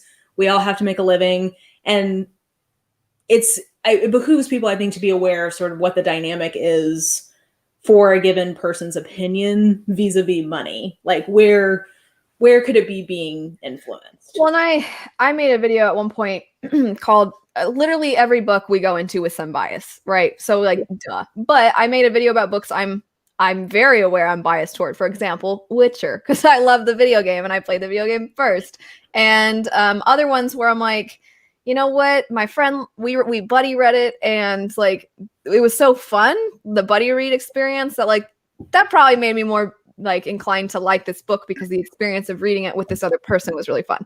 Yeah. Or I have seen the author online, or I've engaged with them a little bit, and I like them, and I can try the, of course, my effort is to always be honest, but it's also important to be honest about like, this might subconsciously be affecting me. And I really get frustrated when people are like, I don't have any bias at all. And I'm no, that's like, we're all human. We all have. I just read and very much enjoyed Alexa's new book last night, I think, the night before, and I put that in my review of like, hey, just so you know, I consider the author to be an online friend. So like, take that with a grain of salt when you're reading this review, because I'm sure that does influence my opinion to some degree, even though I genuinely, consciously am like, oh no, I really like this book. Right. I've never read a book and like totally hated it and then been like, but I mean, maybe I actually love it. Yeah, but I mean, we all just have unconscious bias. These kinds of live streams do count towards view count. So yeah, that can impact. Sorry? Yeah.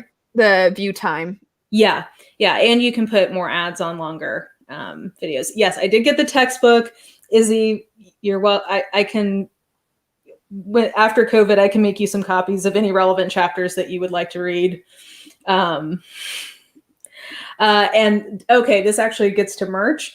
So I actually do think I am going to make some, I have personally explained the process to you, Deborah, merch, but this is an example where mostly I want to do it not because of the money it would bring in, but because I want this. So like I want to make it, and I know other people would like to have it. So, but merch is definitely, for some YouTubers, I don't think so much on Booktube, but for some YouTubers, merch is like a huge portion of think that the channel, which is not Booktube at all, but Two Set Violin, which big surprise that I love them. But I think merch is a fairly big part of that. And I mean, I don't have any merch. I've joked that we need to make merch for Alan. Just like so good the way he's always saying. Yeah, I think I feel like we could make like I don't know. It just cracks me up because Alan and Leanna sometimes have such opposite opinions, but I'm like, you guys are the same person. Like, you're really fun in chat with them. Oh my gosh. How do comments factor into the algorithm? I think that it leads to engagement. I mean, people even like likes and dislikes. YouTube, I think, counts those as engagement. So it helps. It helps in theory. I actually don't know. It's a free way for you to help that person's channel. I don't know how much it helps for you to comment on your own. I almost wonder if YouTube like doesn't count that. I have a question really quick. Can I use the restroom while you chat with people? Yes. Why don't I'll keep answering some questions and you can take an intermission. Okay, you can mute me, or I can mute myself. We were just chatting actually beforehand about like sometimes sometimes beforehand I'm like, I have like pressure bathroom breaks because I'm like, I can't go. Sorry if you can hear that, by the way. One of my friends is watching RuPaul's Drag Race and is texting me because she's watching it for the first time. So I tried to silence it, but it's not working. Okay, why do sometimes we get these super long ads, like 20 to 30 minutes? Who controls the length of the ads? Just so you know, YouTubers do not control this. So like I've had people comment before, like, I just got a 50-minute ad. Normally I watch them, but I'm not going to do that because it's 50 minutes. It's just like it's YouTube. Also, if you ever see an ad on somebody's channel where you're like, this doesn't seem like something they would support, they probably don't, but we don't get to pick what ads run on our videos, if that makes sense. So like, it's running on my video, but I have no, like, I do not personally endorse anything that's running on it. If I watch the whole ad without skipping, do you make more money or doesn't it matter? It does technically help, I believe.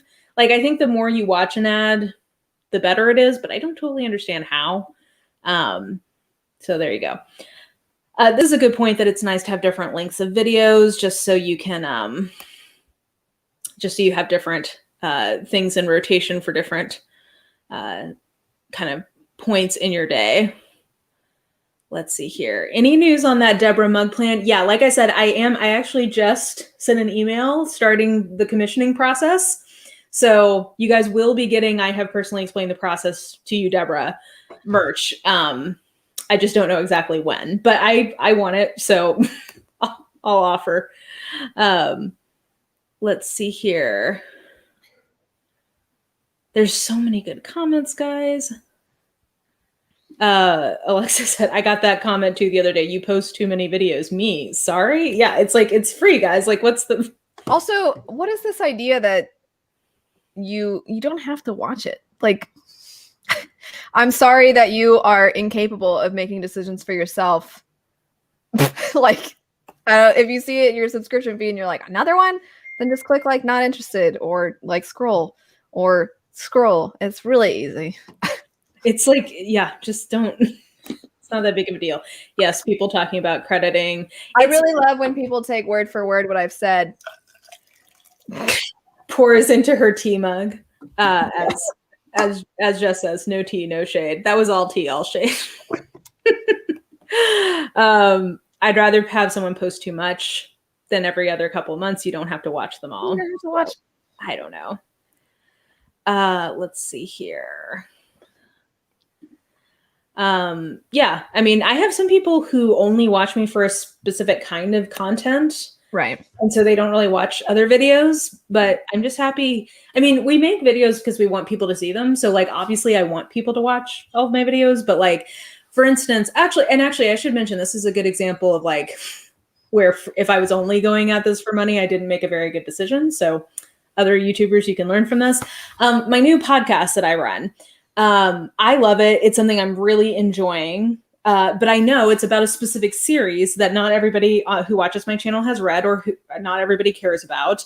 And so it gets really low views relative to the rest of my channel. And it's throwing off like how I'm getting promoted in the algorithm.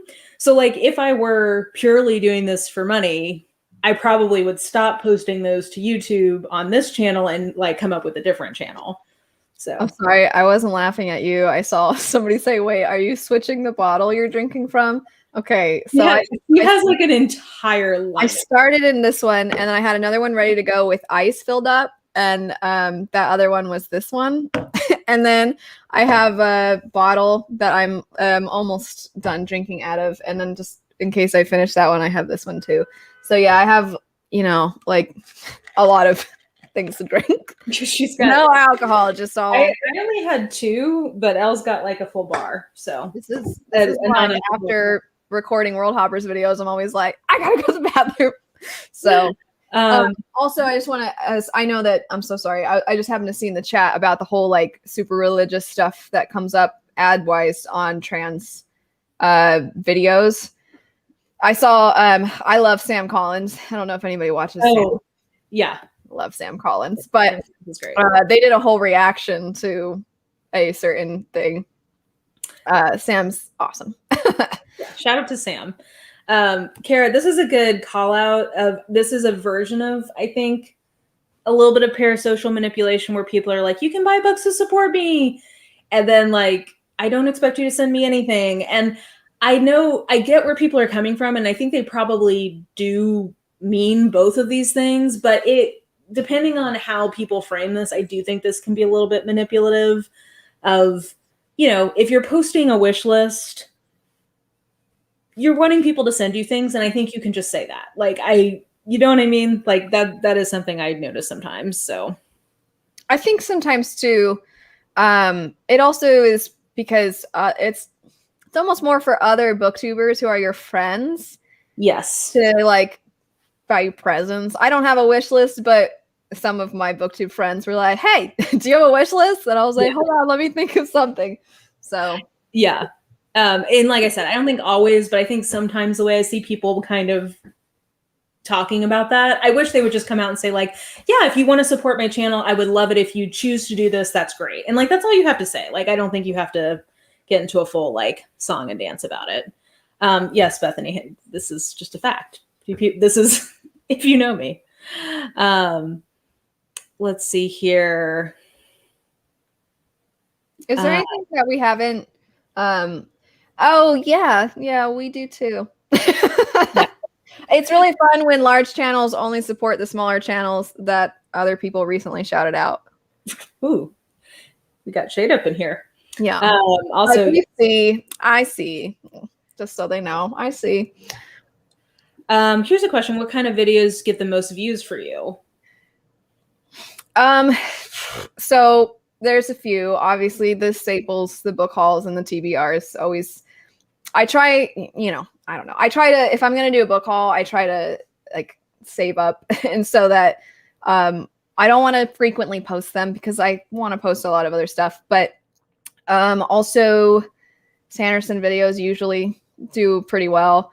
And I think that's another aspect of the concept of privilege on Booktube is if you're a big fan of a popular series, that is going to work in your favor because people want to watch the videos of things. I actually have a video coming up about what books do you think are talked about on Booktube too much.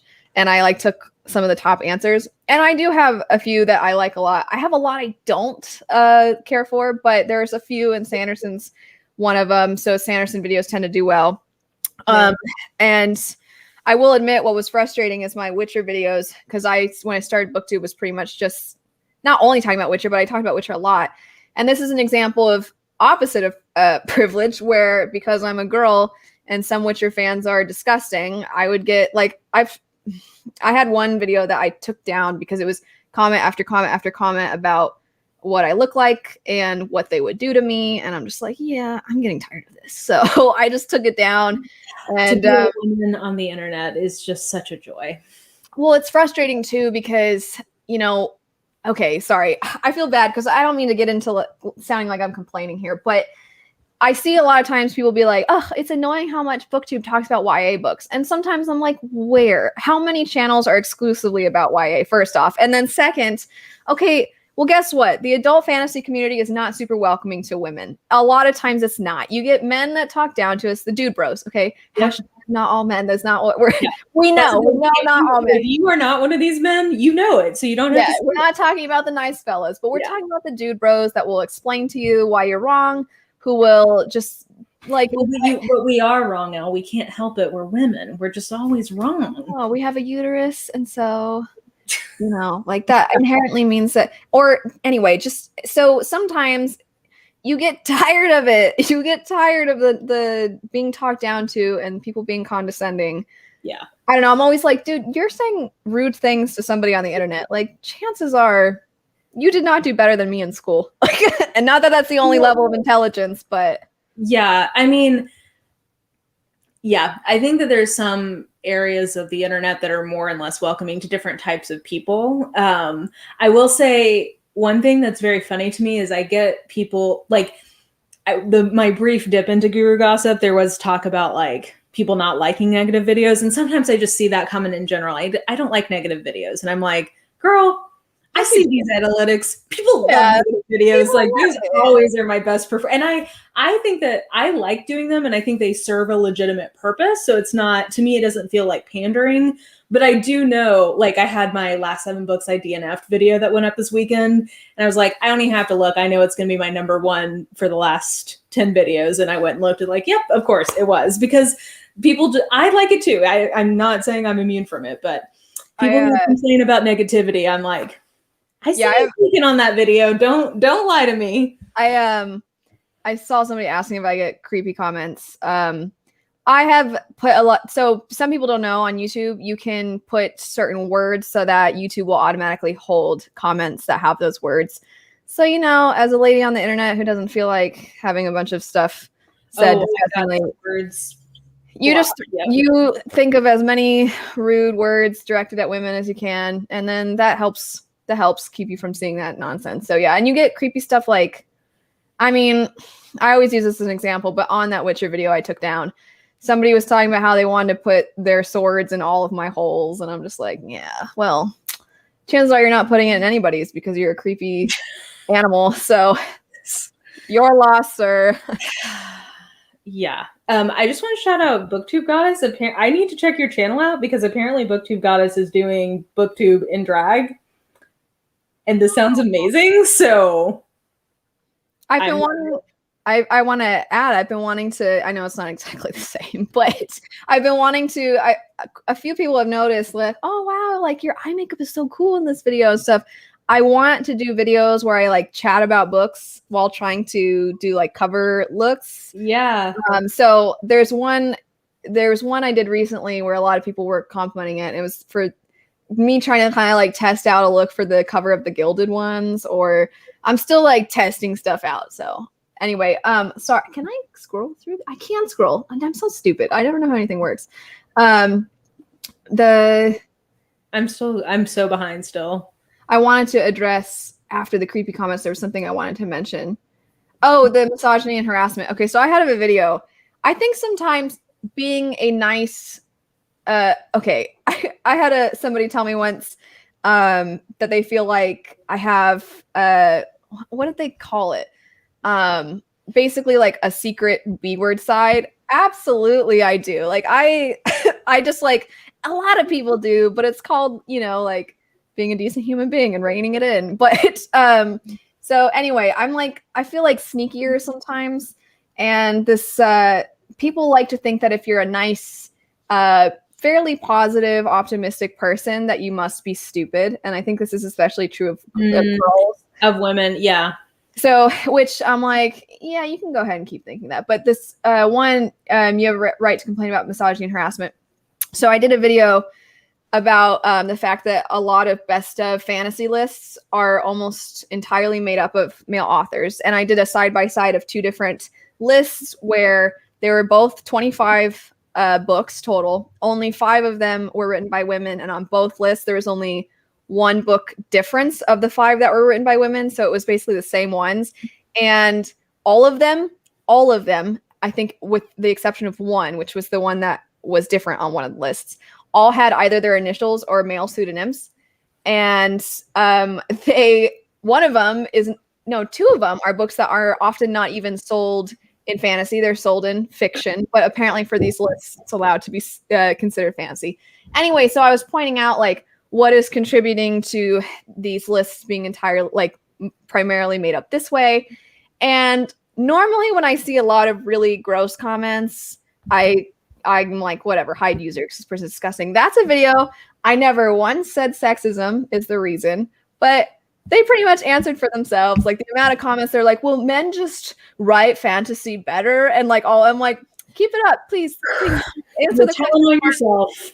So like, yeah, in the video, I'm very innocently analyzing like, what are some possibilities, knowing that all the dummies were going to answer it for me in the comments section. And so I left it. So that's gold, just looking at that comment section. It is really interesting. I mean, I think Bethany somewhere was saying she's not mad that a big portion of her audience are women. I've actually been pretty lucky because I've had an increase of men as my audience in the last year or two. Once my classics video blew up, my male percentage went up. So anyway, that's probably a whole other topic for a different day. But I've been pretty lucky, but I definitely do get some classic dude bros now. So there's fantasy dude, there's all flavors of dude bros. So I get classics dude bros and I get Agatha Christie dude bros.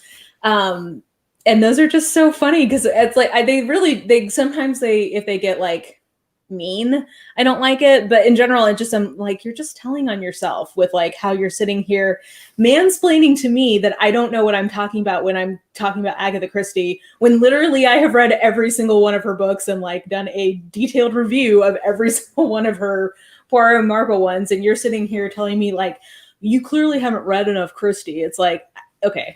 One of my favorite things ever, well, and by favorite I mean this like hurt me inside, it was so stupid, is in the literary community, a very lovely, very kind, very intelligent person one time made a video because they pretty much only ever talk about books that they like. And this person has a PhD, like in English literature. They're very smart. And they made a video about why they chose to DNF a certain book. And in the literary community, why it's so frowned upon to put a book down and say it's not for you, and how they felt like we need to come away from that because, like you have other things to do and other books to read and whatever. And somebody made a response video that's over 46 minutes long. And they told the person that they should be ashamed of themselves and they should take the video down. And I'm just like, oh my gosh, who has the time? I feel like today and chose stupidity. I've literally never seen something so privileged. There's some great conversations about political ads, which I didn't say it, but basically people who would respond to me be like, I just got a Trump ad. Why did I get that? And I'm like, that was not me. But you can apparently block some of them via advertising. And Alexa points out that actually it's based on your search. So if you're seeing Trump ads, that's on you, not me. Like, they're serving that specifically to you. Or it's just something you can't get around no matter how many times you click. I'm not interested in this, because sometimes like certain channels get recommended to you. Yes. There was a certain one last year that was getting recommended to everybody, and everybody's like, I don't. Everyone's like, yeah.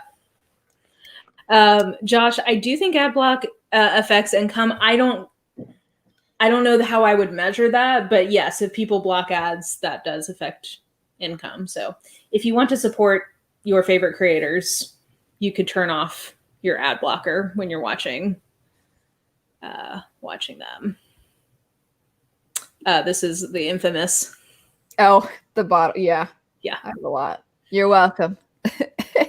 Oh, Alexa says, I place ad buys on Google AdWords for my day job, and it's creepy how much you can drill down. Well, good. I've just accepted that everybody, like all of these big brother people, just know too much about me. They know I want books and cat stuff. Hey, Ashley. I am so behind. Yes, Visions of Heat. That was the one that went up today. People like Psy Changeling. They should be reading along. I'm having a really good time. Bethany also, I guess, is observing the same phenomenon. I mentioned that it's lower views, so yep. Those were from a while ago, right? Yes. Sorry, I'm trying to catch up here.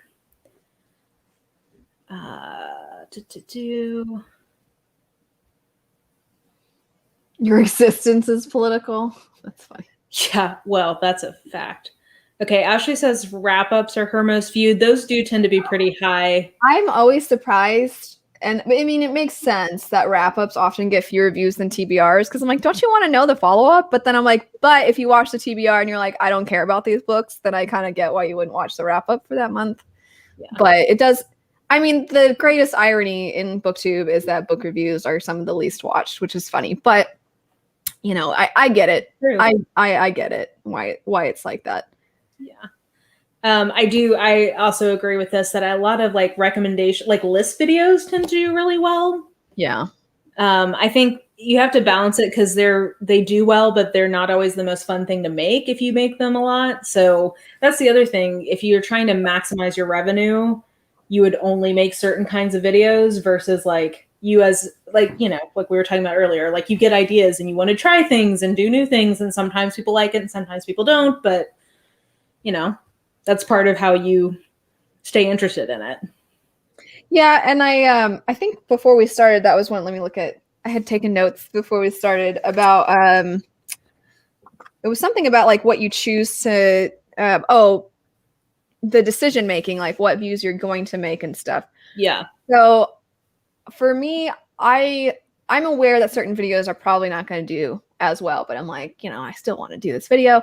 But I guess the most I think about it is that I don't want to put the video that I know is probably not going to do as well with a bunch of other videos that probably aren't going to do as well.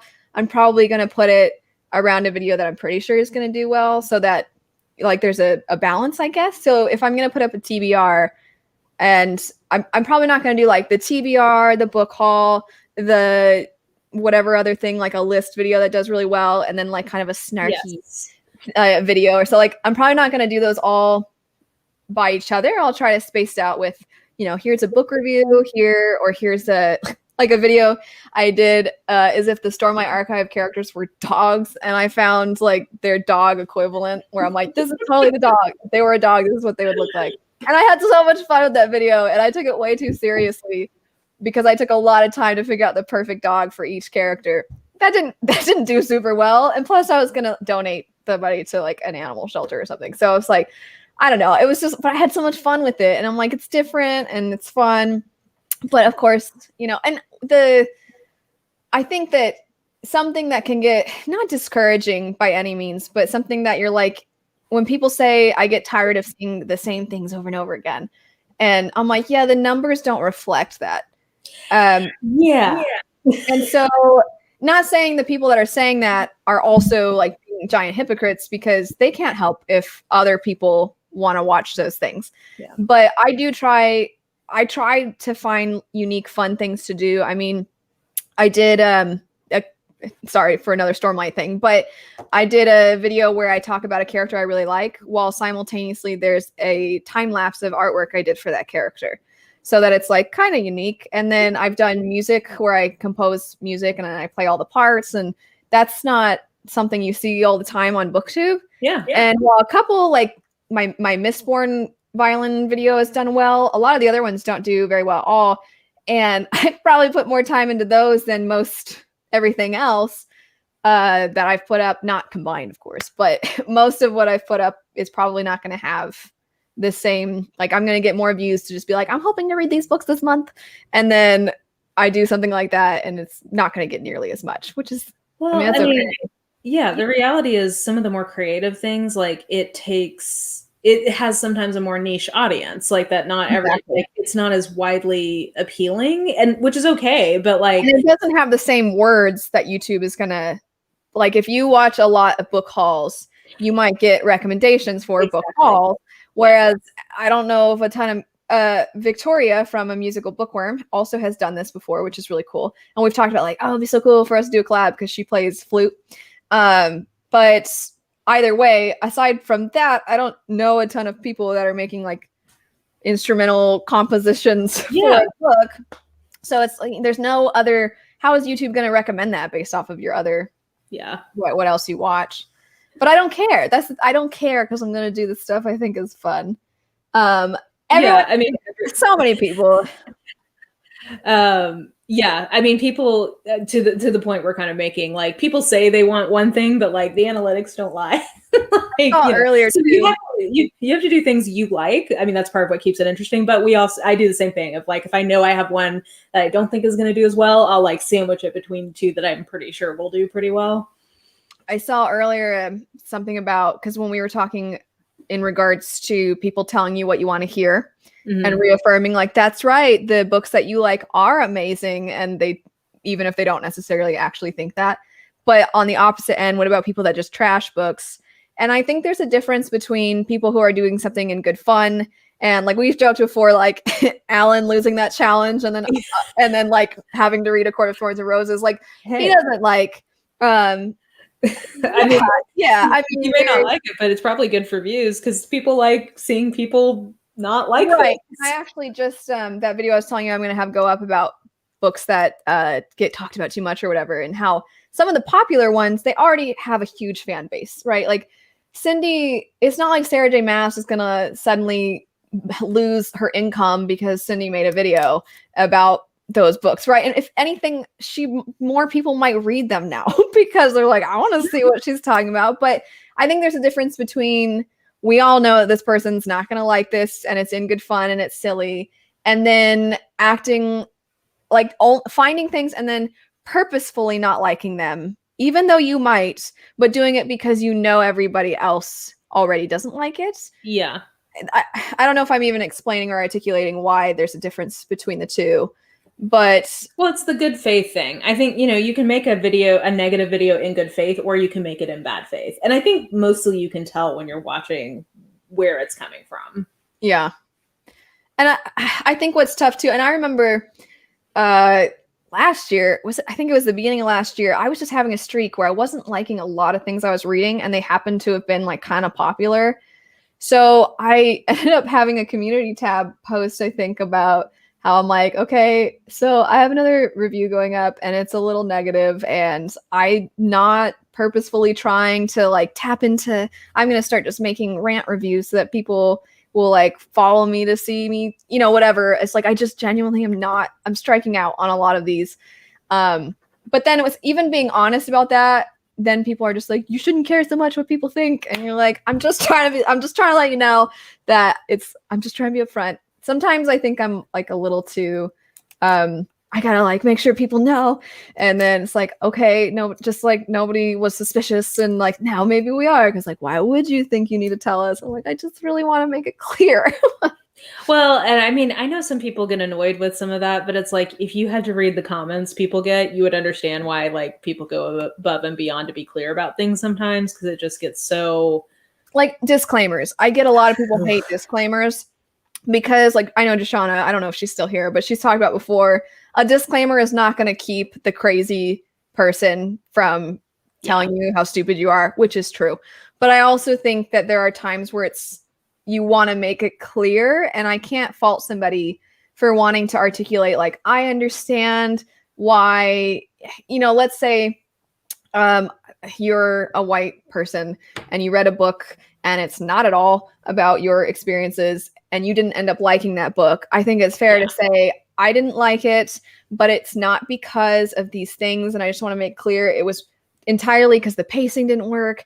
And, it was a little dark for me, or, whatever the case may be, and make it clear.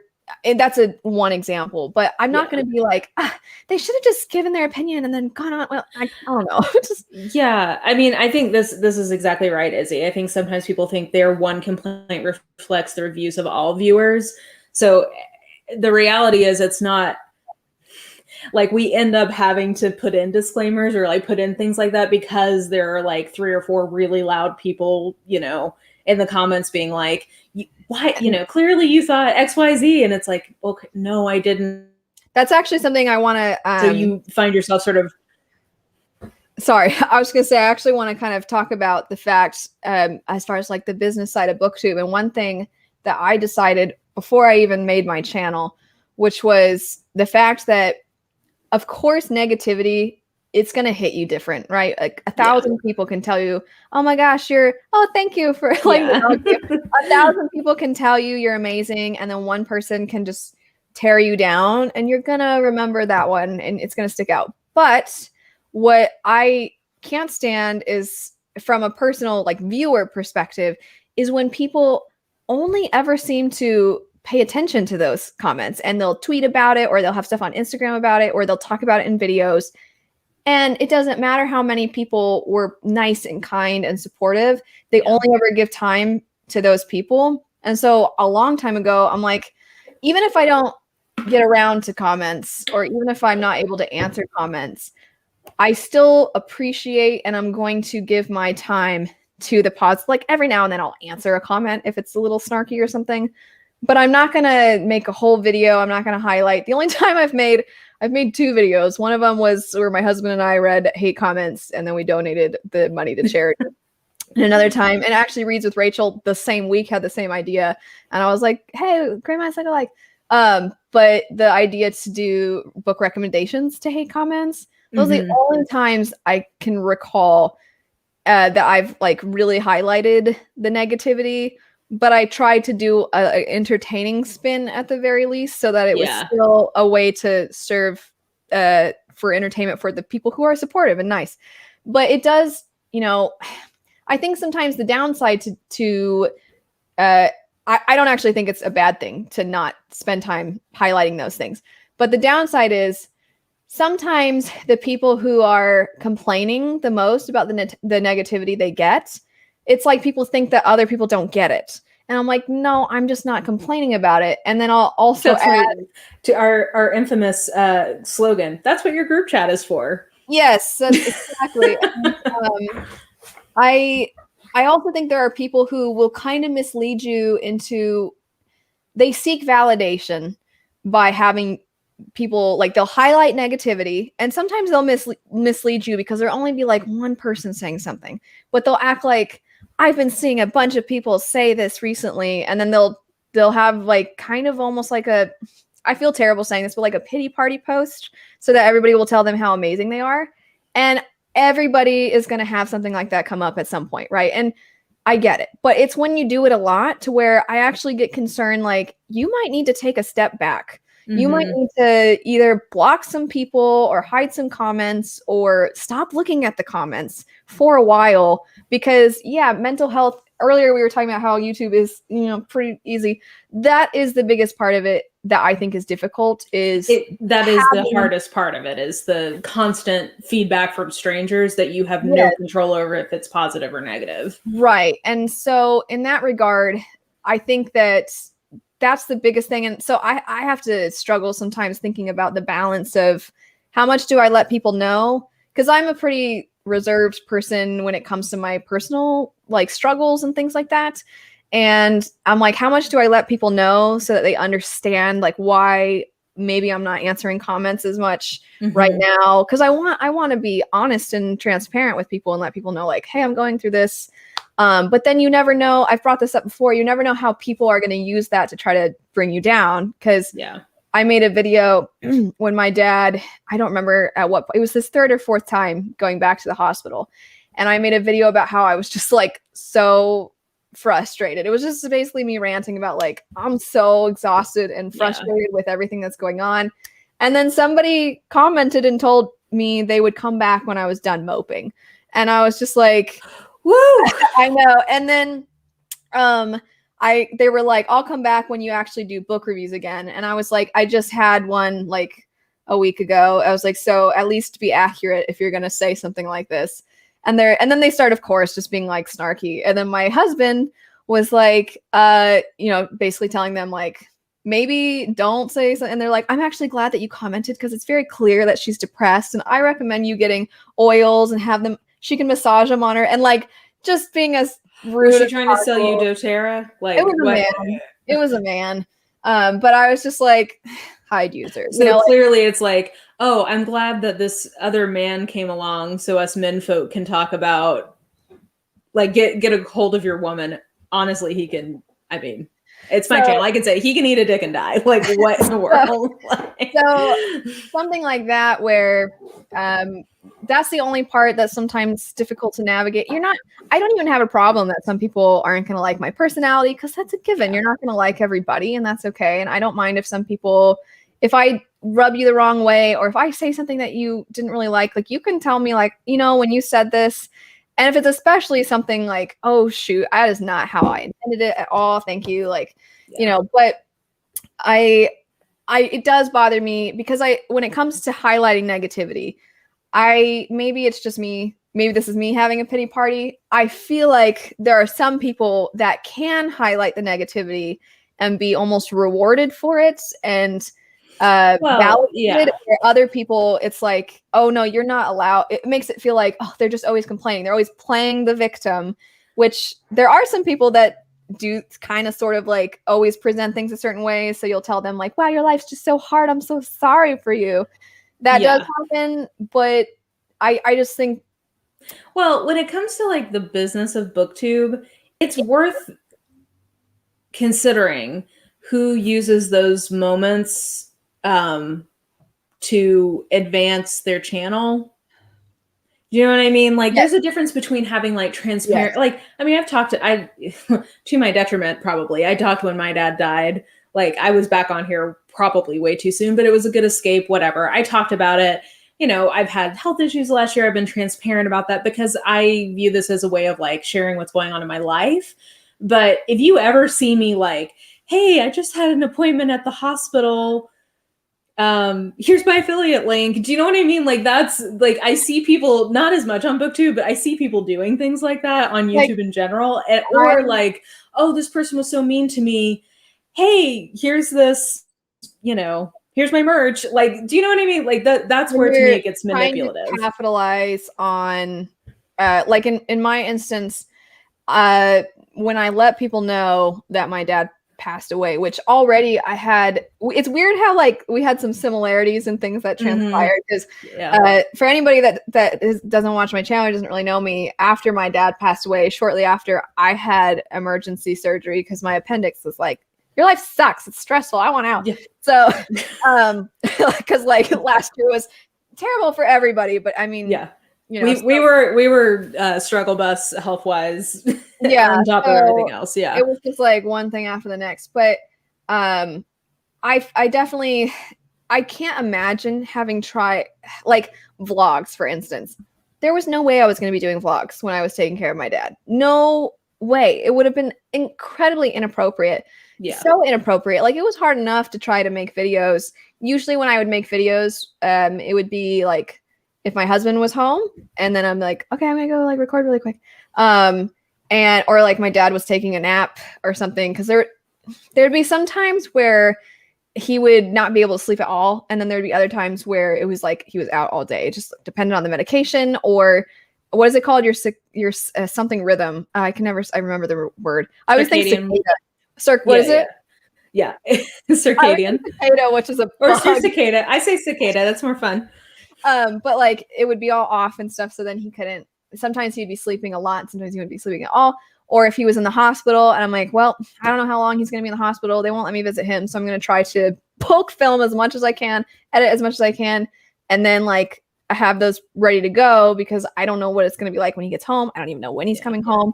So, but to vlog and been like, if you feel bad for me because it's hard right now, like send me money, like that.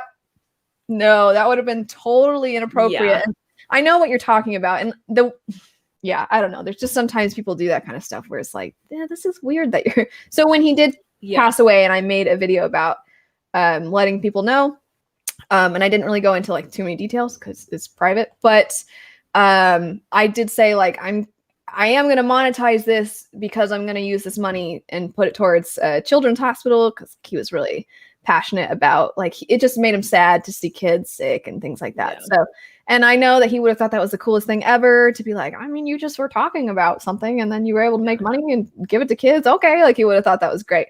But yeah, I do see sometimes like it almost feels like I need my daily dose of tell me I'm amazing. So let me find a way to it's kind of like the girl when you're like, wow, you look so pretty. And they're just like, are you really? I wasn't even trying.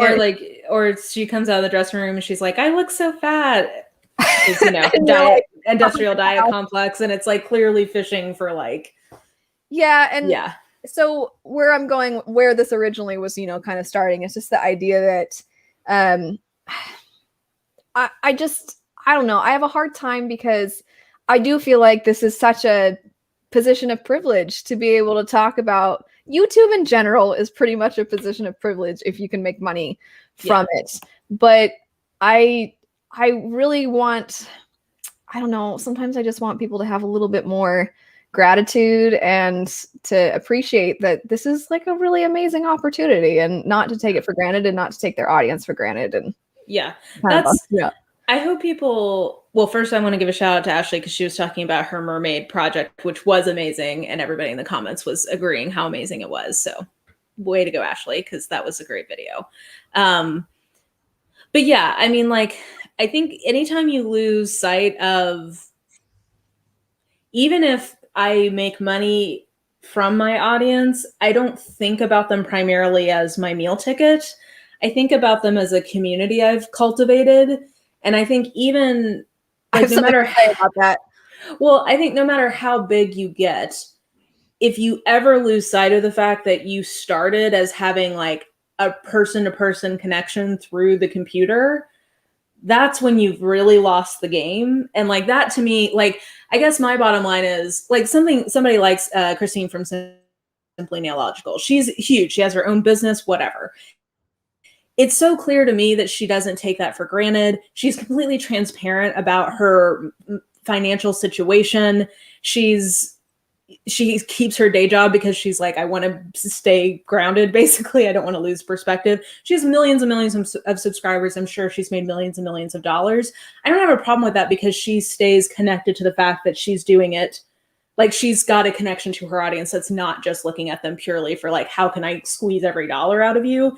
Anytime, no matter how big or small the channel, you switch your mindset to that, you've already lost, I think, in terms of being manipulative with your audience.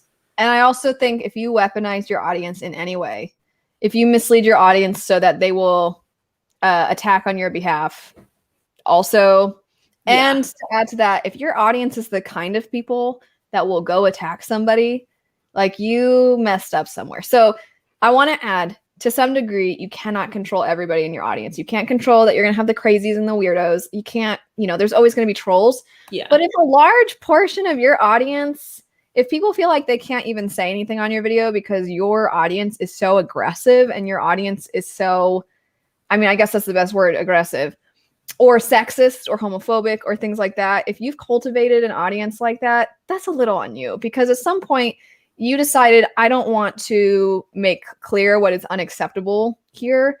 So I've seen people, like, they'll rant on Twitter or they'll rant on Instagram like, oh, it really annoys me when people say things like this. But they won't hide those users. They won't tell those users like, hey, this is not okay. Yep. They won't even try. And like, you don't have to tell somebody, you don't have to be really cruel. You can tell them, like, because there are some people that'll have a viewpoint and you can tell they're not coming from a place of being hateful. They just maybe don't see something a certain way. And so you can be like, oh, this is actually what is, and like, you can explain to them if you see it. I know sometimes you can't see everything, but if your audience is to a point where you're like, I don't know, they're all really angry, whatever. Yeah, well, that's a little bit on you. a little bit. I mean, you there's some truth to, like, you get what you give. Like, you yeah.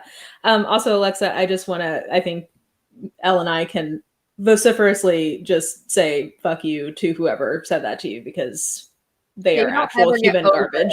You don't ever get over it. Like, oh, okay, sorry. Some people are just not, they don't deserve to have access to the internet if that's what they're going to use it to do. Do you know what I mean? Like, that's so, yeah, like Ashley said, that's when I start dragging people up and down the internet. Yeah. Yes, I want to point out the person that is saying that some people clearly thrive knowing they can weaponize their audience. Yes, that's what I don't like. I mean, if you're even if you are frustrated with something that someone has said, like then reply to them and tell them you don't like it, or just hide them. Like you don't have to deal with it all the time. But I don't understand why weaponizing your audience is, authors do it sometimes too, but it's never, in my opinion, like I don't know, there are very few times, unless, and this is really dark, I've seen that there was a guy commenting, this is not related to Booktube, it was totally off in a different area. There was a guy that was consistently telling a trans person to kill themselves, and then somebody went and found the community college that person was going to, and then sent that community college that person's comments online. Well, I mean, like, I love that. And that's like one of the few times that I'm like, I mean, like, I don't know if I'm against that, because that's like affecting a person, because this person had expressed that they had thought about that in the past. And they were telling them, like, do it. I'll go ahead and send you the news. Like, they were saying terrible things. Yeah. It's like, that's and in that instance, I'm like, you know what? That's not even a matter of weaponizing your audience. That's a matter of, like, using your position to protect somebody. You know what I mean? Like, yeah, that person deserves to face consequences for what they're doing. Somebody does not deserve to have hate sent their way because they had a different opinion than you on a book. Like, no, that's not. And again, I want to make clear, I'm not talking about, like, if somebody's like, oh, this book was stupid, it was just a bunch of like commentary on like the, and like that's not what I'm talking about. Yeah, no, I mean, like, there's a difference between like being snappy with a different opinion. Like, what, I mean, I don't love that, but whatever. There's a difference between that and like getting deep and personal and like cultivating a general environment of like aggression. And yeah, Ashley, this is how I feel too, that there's all, like, no matter how many, what your numbers are, those numbers represent people. And if you lose sight of that, like, you just, I know we touched on it a little bit before about the, like, I'm going to capitalize on the kindness of others by, or like almost like make money off of the kindness of others when something, it's not appropriate, whatever. Yeah. It was kind of, oh shoot, what was the comment that was just talking about this? What was that one you just had up a second ago? This one, or what Ashley said, that there are people. Yeah, okay. So everybody has seen the I messed up, I did something sketchy, I said something sketchy, you're facing backlash, and now you're gonna, I hate to say this, but you're gonna play the mental health card. Okay, there's a difference between literally for no reason at all, a bunch of Malazan fans, for example, are treating you like trash because you don't think Steven Erikson is a perfect man, and you don't think his works are absolute perfection. Okay, in that instance, if you're facing a lot of people being terrible to you because of your opinion on a book, then yeah, if you're like, I need to take a break because this is affecting me, yeah, please do. But if you said something racist, sexist, this is the like, I'm gonna listen and learn, and you just like dip out because you can't deal with the criticism. So yeah, and on top of that, I also think there's not just the I need to take a break because of my mental health. There's also the I'm gonna subtly bring up my mental health around the time that people are saying certain things. Like, yeah, if you please, like, to me, that's actually really harmful because it's messed up to people who are struggling with mental, like I definitely get depressed. Yeah. And I think that if you're going to play a certain card because you said something that, like, I don't know, there's just some things that I'm like, well, I think it's weaponizing something that may be true to avoid confronting good faith criticism. And I think that there's context, and then there's avoiding accountability. Like, I think there is helpful context if somebody has like depression or anxiety. I mean, I have anxiety. I totally understand if someone's like, I cannot deal with this because of my anxiety, like this current situation, but like, here's what I'm doing. And like, here's how I'm like communicating. Like, I hear the criticism and I am taking that on board. I need to deal with it in a different way because of my mental health is one thing versus just like, oh, I just have anxiety. So, okay, thanks, bye. Like, you can tell the difference when people do things like that. Well, I love this, by the way. I've added like 5 subscriptions to this channel from the people's great comments in the threads. Yes, there's been great people on here. Yeah, I think just taking people for granted is, I hope people don't get to that point, because it's a huge privilege. And Yeah, you know, I think definitely for me, I feel a lot of guilt when I don't get to comments, and like I know there are some people that couldn't care less, and I'm always like, don't you feel a little bad? Like these people are being so kind and nice and supportive, and not that I'm sorry, that came out differently. I'm not saying people should feel bad because they know they don't have the time to always get back to people. I just mean there are some people that they definitely don't like. There are even some people that have done like collabs and stuff, and they only did it because of what it would bring them to do that collaboration. And they like afterwards they're like, oh yeah, those people are losers. And you're just like, what? Why are you doing this? Like, I don't know. It makes me bummed out because I'm like, they're nice people. Like if you don't have to vibe with everybody, but you also don't have to take advantage. well, and this, I mean, again, Ashley bringing some great perspective here of like, even the bad comments some people are getting on their channels is nothing compared to what many of our BIPOC booktubers are facing, just like on the regular in their comments. So like that, I mean, I think that's some great perspective in terms of like, well, and that's another reason why, you know, we talked about earlier the privilege thing. So, and I'm not, again, just because you're a white male, straight, all that stuff doesn't mean that your life has been easy. But you're not going to get the comments probably about your race. You're not going to get the really sexual, disgusting comments because you're a man. So when women are coming to the table and they're putting in just as much effort and then they get talked down to, or if you are not a white person and you are just immediately seen as just like, oh, stop talking about all this like race stuff. Because you're just like existing. Like you're just existing and somebody just brings it up because they know that it will ruin your day and it's a way for them to feel powerful over you. Because you're your own person with your own experiences, you bring your perspective to the table, which if you're gay and you're bringing your perspective to a book that like, you know, your opinions about a book that have to do with that, or if you're a woman, you're bringing your opinions about something because of what you've gone through, and then people get upset at you. It's like, yeah, but I'm just like telling you based off of my experiences, like my feelings about this particular thing, like especially adult fantasy. Like there's and I'm not one of those people that's opposed to sexual assault, rape in books. But I also am going to be picky about it because it's a thing that like, you know. Well, yeah, it's like, it can be a very lazy contrivance. And I remember when I did my review, and I'm a huge Sanderson fan, but when I did my review of Steelheart, I didn't care for that book. I felt like the female character was absolutely just there to be like the hot character. And there was even a scene where an adult who is one of like the good guys is telling the main character he should keep staring at the girl's chest because it'll be funny when she gets mad at him. And I'm like, that's a grown man talking about a teenage girl. And like, I was like, no, I don't think this is funny. And the amount of comments that were just like, it's just how men are.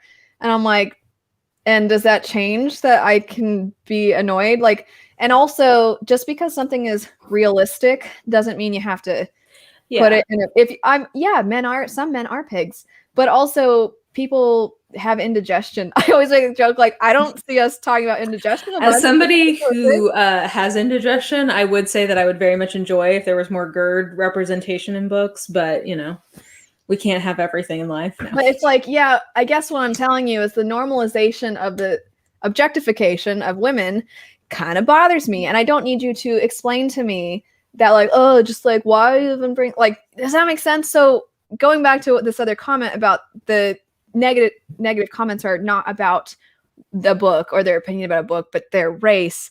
I think when we're talking about privilege and people being able to go up the ladder, if you will, it's much easier to climb the ladder and push through and pull yourself up by your bootstraps when you don't have to face those disgusting comments all of the time. It's much easier to come to the table excited to do it as opposed like to people. It's exhausting. Yeah, it's exhausting. It's super exhausting to have to deal with it. And I only really have to deal with it. The gross comments that I get, or the people that clearly don't take me as seriously because they're dealing with their own stuff and like they can't hear a girl talk about something, or they can't hear a girl who doesn't look a certain way talking about something. But I can't imagine on top of that having people say, you know, like for plenty of other reasons, a bunch of negative things. So I don't know. Just it doesn't mean that like I haven't worked hard, doesn't mean other people haven't worked hard, but it means there are some people, even if it's just a mental health thing or an emotional thing, they're having to work through more than you. So I think that this is a great point of just like, yeah, just Kara, this is super well said. I will mention Leanna just texted me and said, I feel you need to be made aware that there is indigestion repping before they are hanged. So I have that coming for me. I know that. And Deborah would say, stop spending time talking about your indigestion and get that book out. I think we'll end because I'm, you know, old lady, my meds, I'm running out soon. I'm impressed I made it this long actually before getting totally tapped out. But I think that this is a great point. Because I have also been afraid to add like that. I told you guys at the beginning of the year, that was one of my goals, was to reach out more to people to collab, because I just feel shy, or like people won't like me, or they won't want to. But I really enjoyed having so many people on the channel and like connecting with new people. But I do think,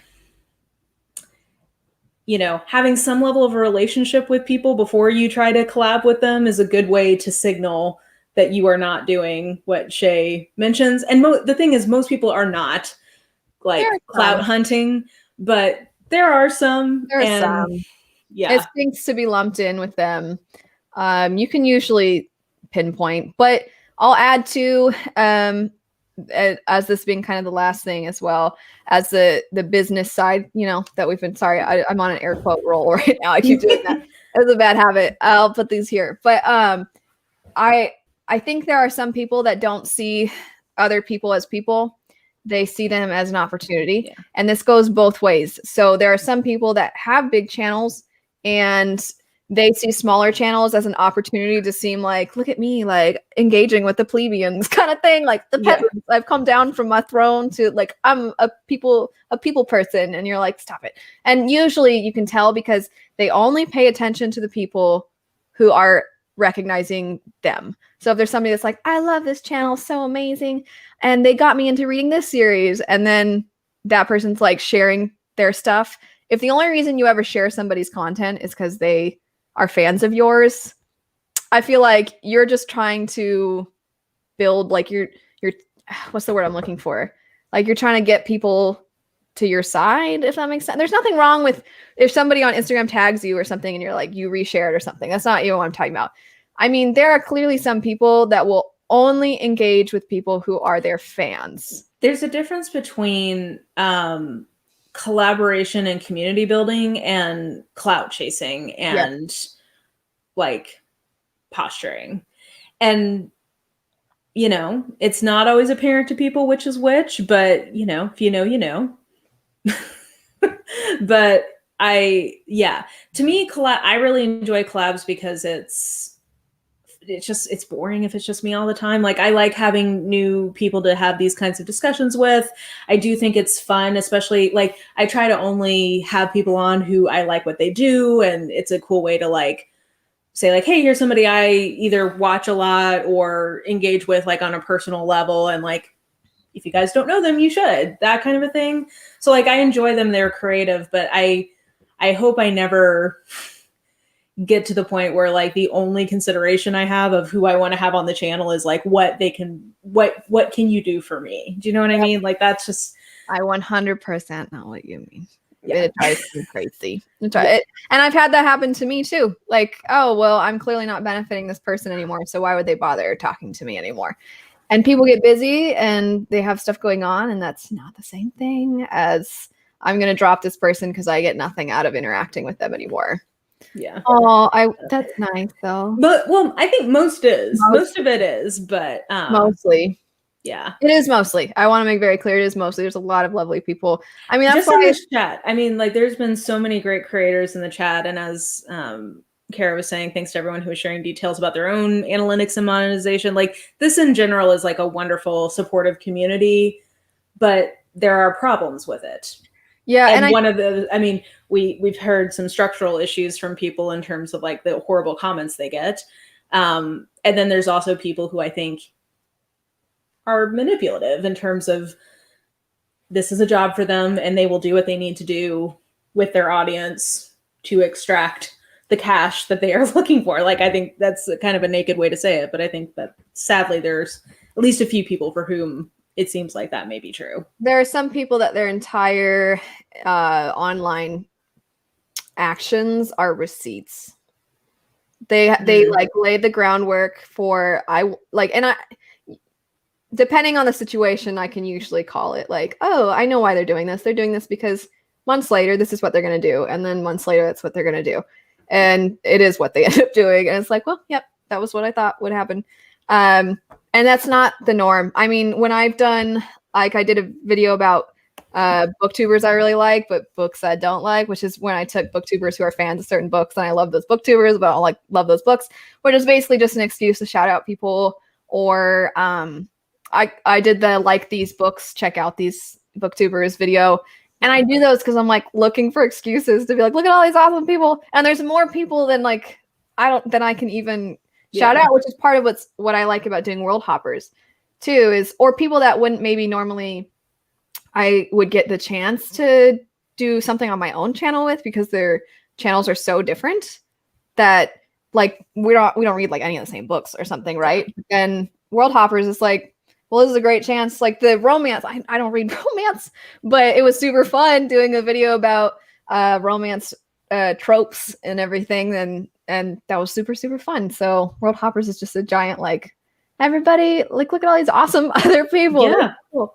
There's like, yeah, the Discord is a lovely, rowdy place. Shay, I'm sorry to hear this about some people dropping when they weren't helped. I mean, that's another thing. You can see like who's kept their friends through thick and thin. I want to end this on a positive note. I do think that this was I really enjoyed this conversation, Elle. I appreciate your candor and your willingness to come talk about what I know is a prickly conversation, because anytime money comes up, it's a prickly conversation. But I do think that I hope this was helpful for people or interesting or nobody owes us anything. Yeah, that's the bottom line is like, I think it's great. Like I am 100% in favor of people being able to make money from Booktube. Like I think it's great. I think it's all about transparency and about, it's work, but it's also fun work, and it's a great opportunity. Yeah. And that's, I feel like what it comes down to is be thankful for a really cool and unique opportunity. Yeah. I mean, exactly.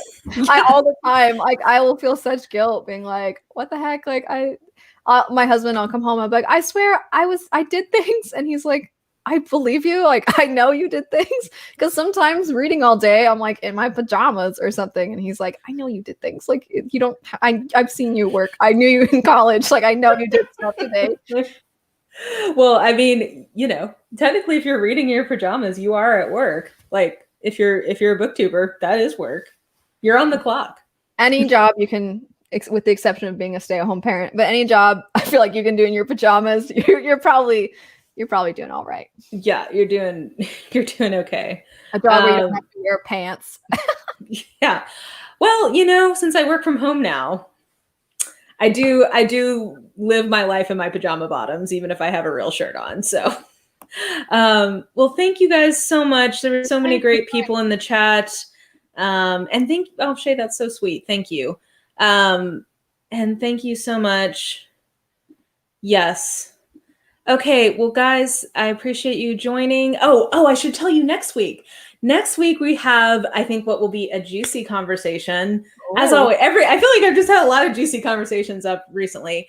If people have been following the controversy that's been bubbling up around the Rip Bodice's diversity report for romance, I am going to have a few other romance readers on to talk about some of the implications of that, including, we're still kind of working out who will be there, but I believe Izzy, who's been here, happy for now, will be on that, and Bree Hill, who I absolutely love, who is on Instagram these days. She'll be there, and possibly someone else. So I hope you guys will join back next week for that conversation.